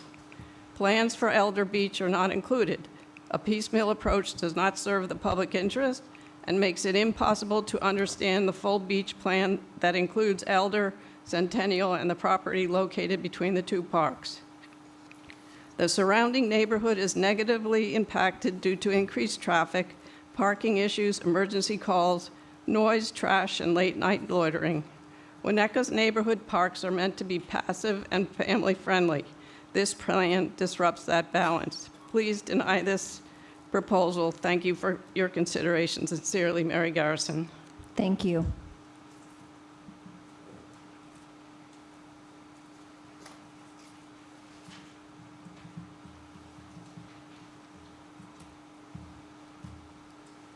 Good evening. My name is Peggy Marte. I've lived in Winnetka for over 46 years. I currently live on Sunset Road.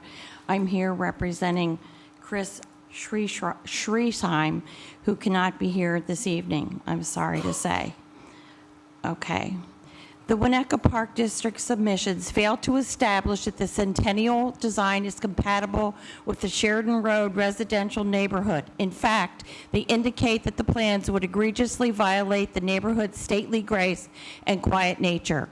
One of the duties of the Plans Commission is to ensure adherence to established design standards that maintain the feel of the village. These plans violate this mission by proposing porta potties on the park's Sheridan Road tabletop and unsightly structures along the natural shoreline. The plan proposes industrial breakwater and pier structures that are associated with harbors and commercial ports. It raises multiple legal issues, including Fifth Amendment claims, public trust doctrine violations, and property damage to neighbors. 3, it fails to comply with ADA requirements for beach access routes, for which the maximum running slope is 5%. No ADA access to recreational water level, which would last at least 50 years at the dog beach due to the restricted covenant agreement. 4, it violates OSLAD and the Land and Water Conservation Fund grant terms which forbid the conveyance or encumbrance by easement or otherwise of the entire park and beach. 5, it violates the caucus survey, the 2024 caucus survey results, indicating strong opposition to the donation agreement and the restrictive covenant. The Park District 2023 Strategic Plan Survey ranks lakefront beaches and parks among last among constituent project priorities. The other two unscientific, outdated, and vague surveys mentioned in the packet are statistically irrelevant and do not support the district's attempts to justify today's centennial plans. Number 6, it violates village code provisions that disallow use of a neighboring lot to satisfy zoning requirements, as well as the public trust doctrine and key Winnetka Park District policy manual tenets, that, such as keeping all park sites as open as possible, discouraging fencing, and disallowing private fencing. Number 7, it ignores the policy manual statement that zoning of land within the community is a legislative function of the Village of Winnetka. The development and maintenance of urban form are direct responsibilities of the village. Number 8, the Park District continues to misstate the law and facts surrounding its failure to comply with Cook County dog park regulations. Cook County describes Centennial Dog Beach as a dog-friendly area, no specific fencing required. Number 9, the Park District continues to mistake parking issues raised by its designs, including the lack of parking at Elder during New Trier school year, which runs 11 months annually, August through June. Number 10, the plans clash with the Village of Winnetka's Tree City designation. The Park District proposes to demolish 32 trees at Centennial and 32 at Elder, on top of the loss of approximately 300 trees on now clear-cut 205 Sheridan Road. Number 11, these plans do not reflect extensive taxpayer input opposing the plan in its current form and ignores the outcry of the community to get Elder Beach open now. The current plan only reflects the input of a limited number of private parties. For all these reasons, the Plan Commission should deny the request for a special use permit. Thank you very much. Thank you. I've lost count of my rows at this point. So who's next? Back again. Okay.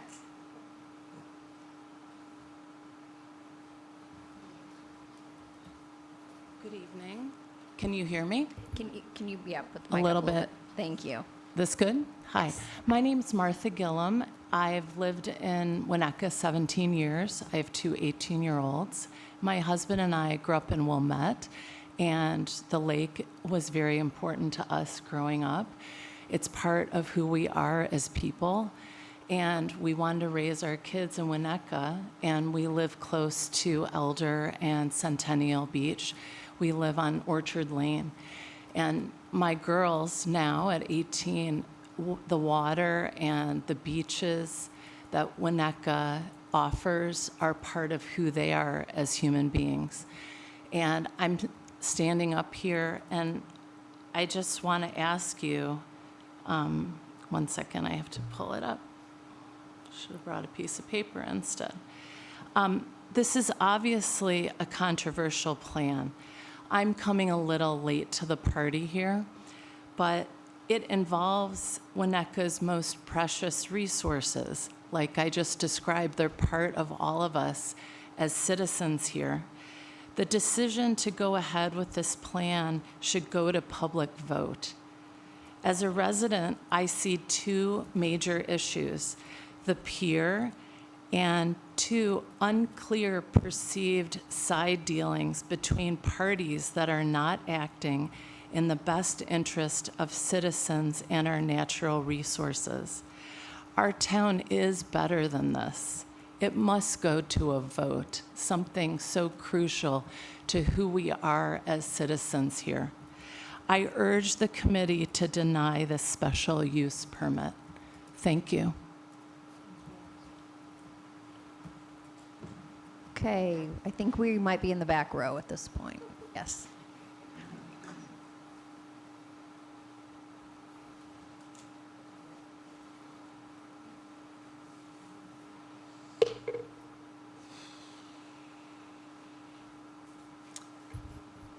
Good evening. My name is Phil Enquist. I'm a resident of Winnetka, an architect and urban planner, and a very concerned citizen. Thank you all for your time to review and critique the Winnetka Park District's proposal for Centennial Beach. And I encourage the Plan Commission to question this design, as I think it's significantly flawed and in need of substantial revisions. I'll focus just on the stone pier, but you've heard many other aspects as well. The pier has no justification, does not solve coastal erosion issues, creates a public safety hazard, as you've heard, and is not necessary to the design of creating a dog beach and a swimming beach. And to emphasize this point, I am including a summary of the Winnetka Park District Board discussion from the regular board meeting of November 16th, 2023 that I watched on YouTube, available to anyone to watch. A question was asked by one of the Winnetka Park District Board members: where is the coastal analysis that justifies the need for this huge central pier that segments Centennial Beach? I'll read that again. Where is the coastal analysis that justifies the need for the huge central pier that segments Centennial Beach? The founder of Red Barn Design and Engineering, key engineering consultant for Centennial Beach, hired, I believe, by the Winnetka Park District, came up to the microphone and clearly answered the question, which I was very appreciative of. And I'll quote, he said, "We were directed to prepare the permit documents for schematic design, which we have done. The need for justification of the pier, there is no justification or need. The purpose of this pier is to separate the dog beach from the swimming beach. The purpose of the central walkway is to provide public access to the water. The pier, is a pure public amenity. There is no need for it."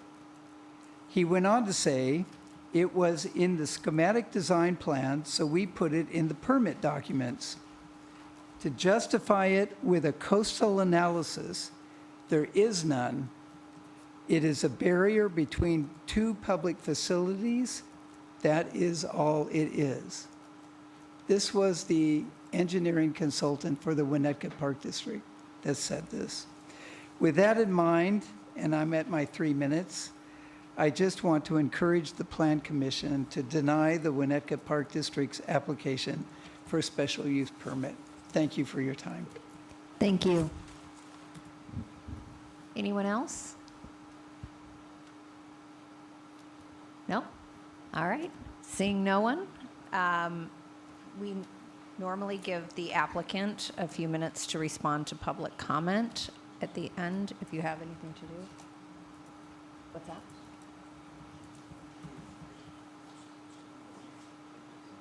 Yeah.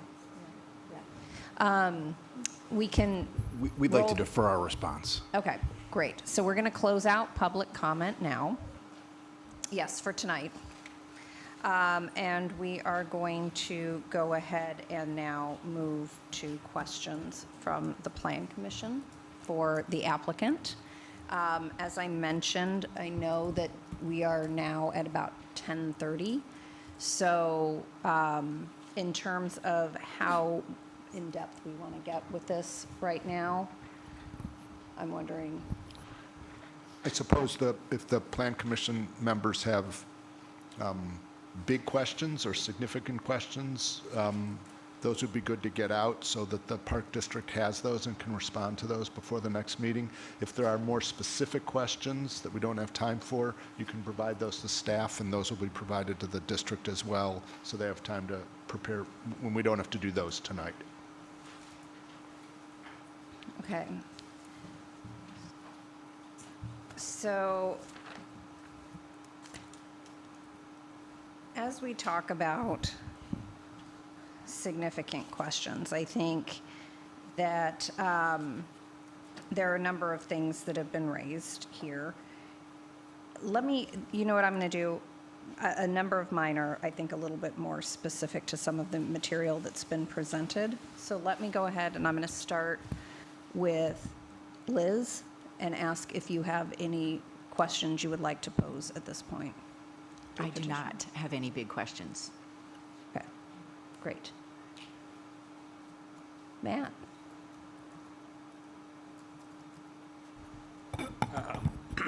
I guess I might defer to the end of the line just to make sure that everybody who hasn't yet had a chance to probatively ask any questions, the applicant gets that first swing at it. I've obviously been to this rodeo a few times, so I'll reserve my questions that might still persist till others have had a chance to weigh in. Great. Jonathan? My first question was why was the WPD why did they not want to wait and present both beach plans? It's a simple question, but I think it's a big question. Thank you. All right, Mamie? Yes, one of my question is Elder and Centennial Parks and Beaches work together, so why are we not presenting their improvements together? I find it difficult to assess what we're all looking at without knowing what they're proposing for Elder. I also had a question about so your handicap parking is just at Elder. There's just one spot at Elder, and you're doing all this ADA accessible, whatnot. What is there not at least one handicap spot at Centennial? There is? Okay, it wasn't listed in your. I think there are a couple spots at Elder. There are a couple Right, spots existing, at yeah. Elder, but not at Centennial. I think there's one. One, I think. There's one. There's one. Yeah. Study. And then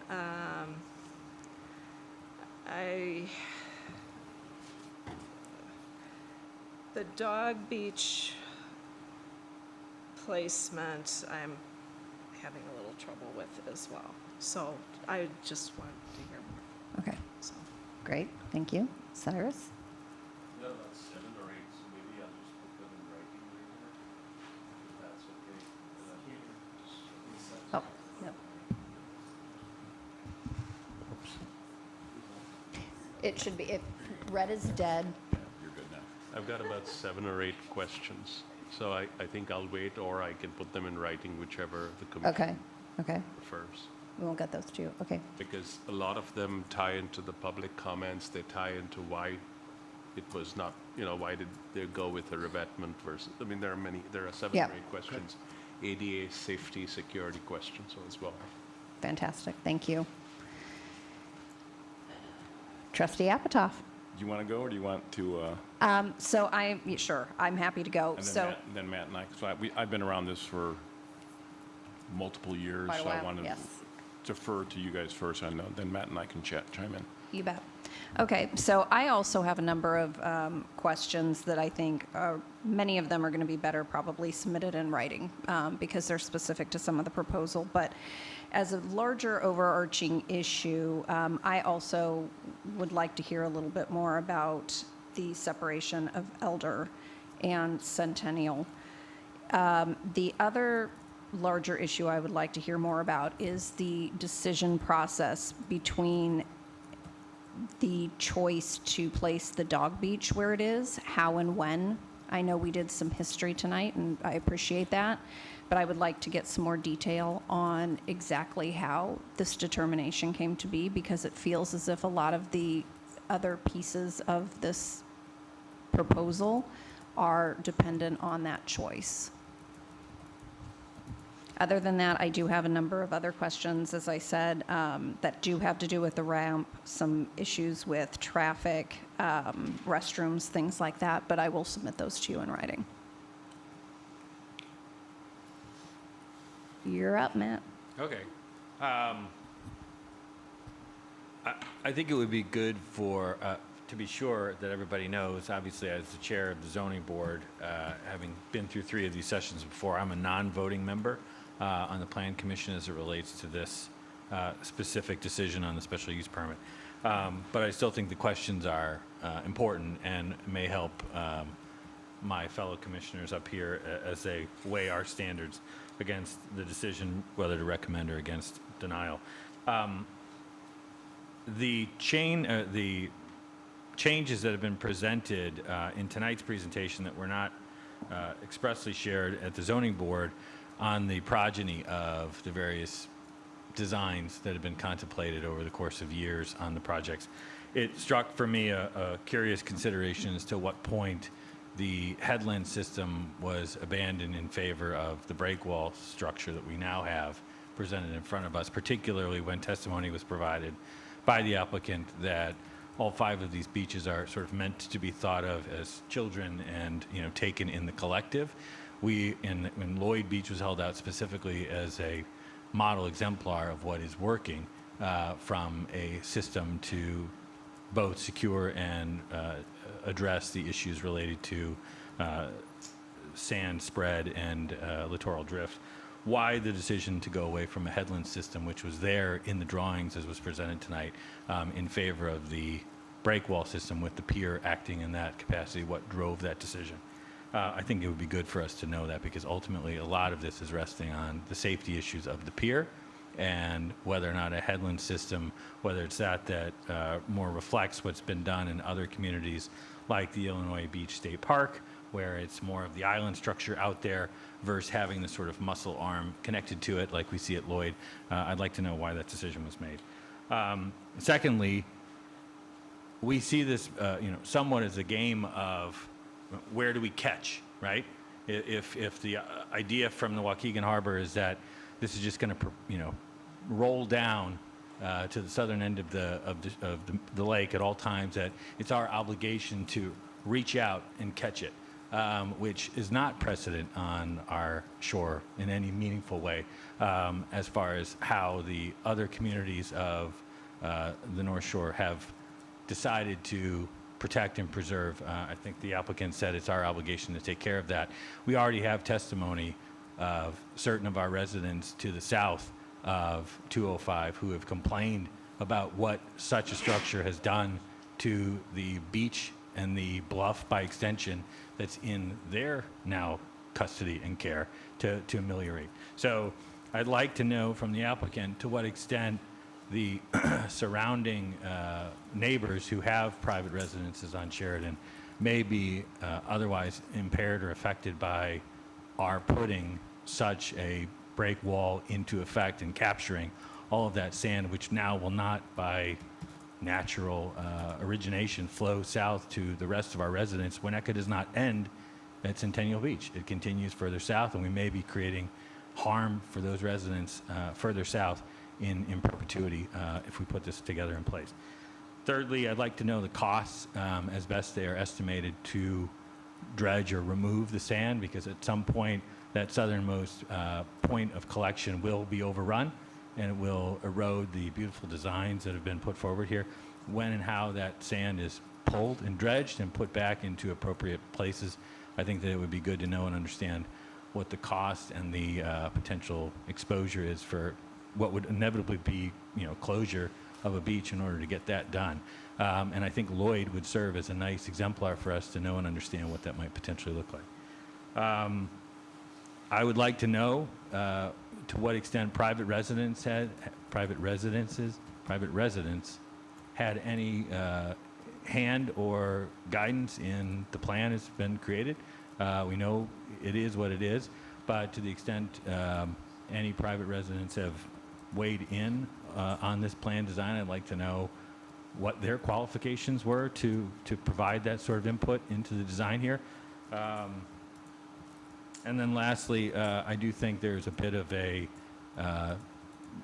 difference between what was said at the Winnetka Park District meeting in November of 2023 from Matthew Wright, their consultant, with regards to the environmental aspects of the pier against the December 6th memo that was included in our packet now, which we did not have a chance to review at the in, meaningful way at the last of the zoning board meetings, which appears to suggest that the comments that he made in that open meeting as opposed to what were now presented in that memo, somewhat contradictory. So I'd like to have some understanding of what changed in that time period. Those are my broad questions I think would benefit this board.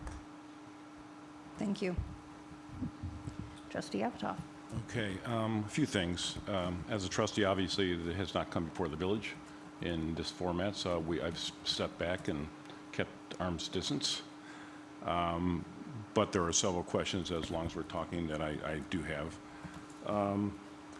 We put in ordinances, and we talk about minimally necessary, and that's important. It's important to the residents of the village, and we try and judge everything by that measure.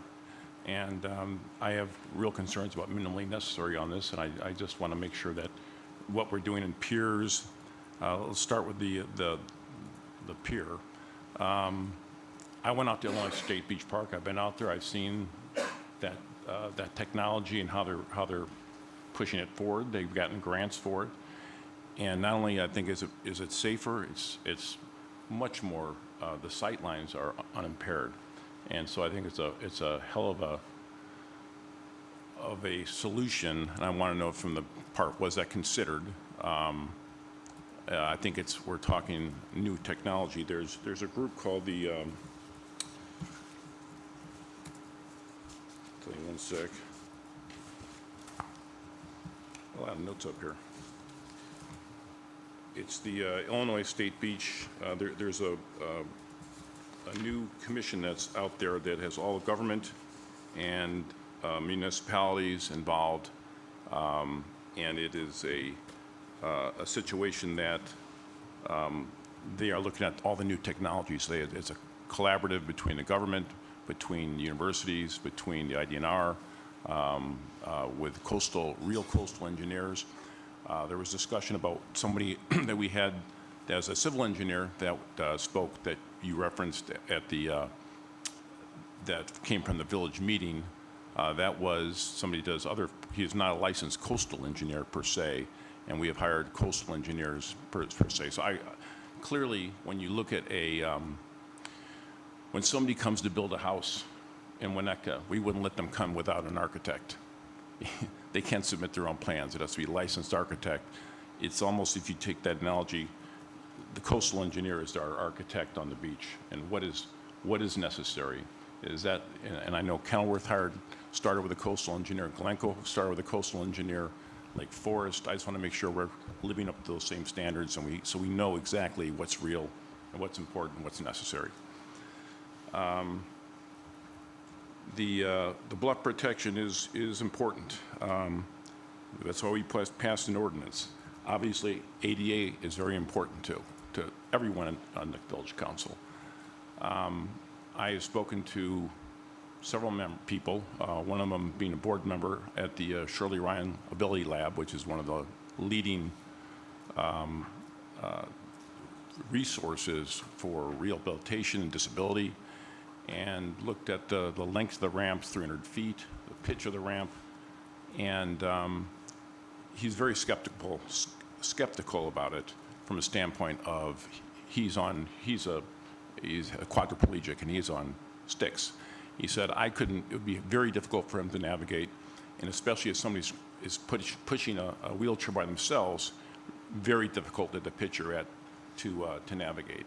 And he also referenced it'd be much easier if we just had a lift of some sort, what's much easier to control. Also, by looking at these two projects together, there is ADA right at Elder with bathrooms that we don't have that ability to do right now, but it brings that to light.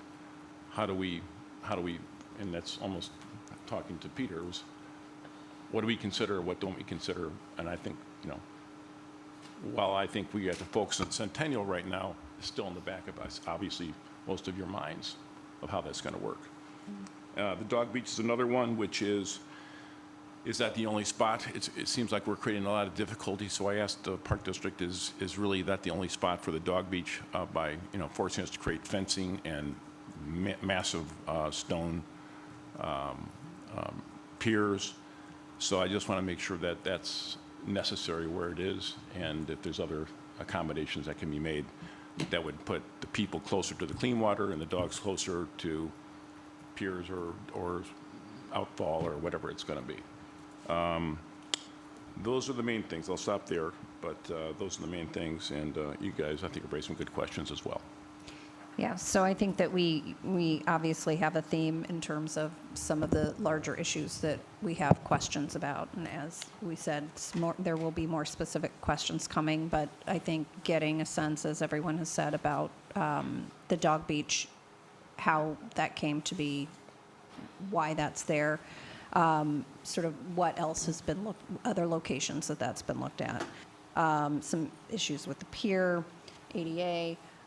One other thing that I would ask the petitioner as well, and I mentioned this a little bit earlier, is that we did have some material that we received on Tuesday that I know that we've not had a chance to review since we are going to be continuing this meeting. One thing that I would ask, obviously we will look at that material directly, but I would also ask that you provide a summary for us of that, of the relevant points as they relate to the standards that we're set to examine in consideration of this item. With that said, anything else from anyone this evening? Just thank you to both the Park District and the public for coming out. All right. Yep. Oh, yep.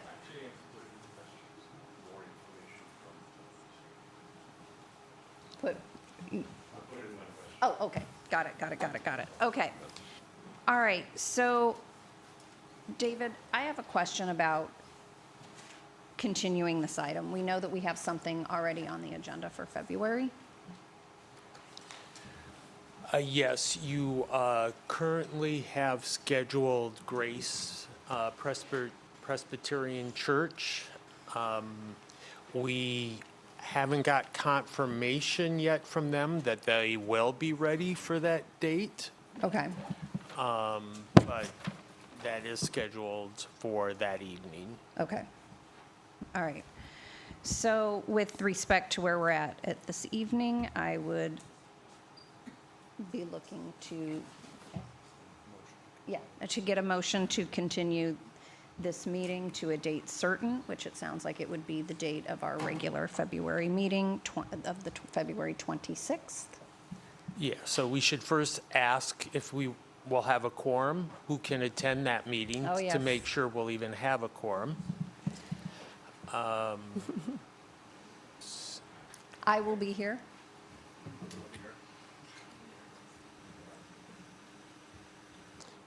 Okay, so Looks we like would we have a quorum for that meeting. All right. May I get a motion? But before we do that, can we have some discussion Yes. in terms of how quickly are Plan Commission members to get us their questions? Because we want to make sure to give the applicant enough time to prepare a response to those questions. So we would probably want their response by Friday, February 14th.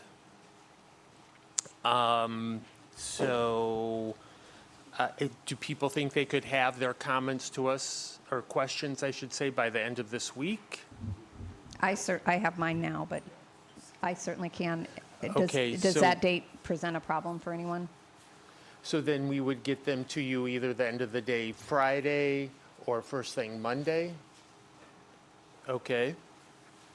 So I just wanted, so we're all on the same page of when we Great. should expect comments and then when the Park District would get the questions. Okay, you. so this Friday, have your questions into staff, and then we'll get them to the applicant. Perfect. Thank you, David. All right. Do we have a motion to continue this item to February, the regular meeting of the Plan Commission on February the 26th? Do we need a roll call? Nope. Let's vote. All in favor? Any opposed? Motion carries. So we will see you February 26th for continuation of this meeting. Thank you, everyone. We know it was a long one. We appreciate your time and your patience, as we've said. So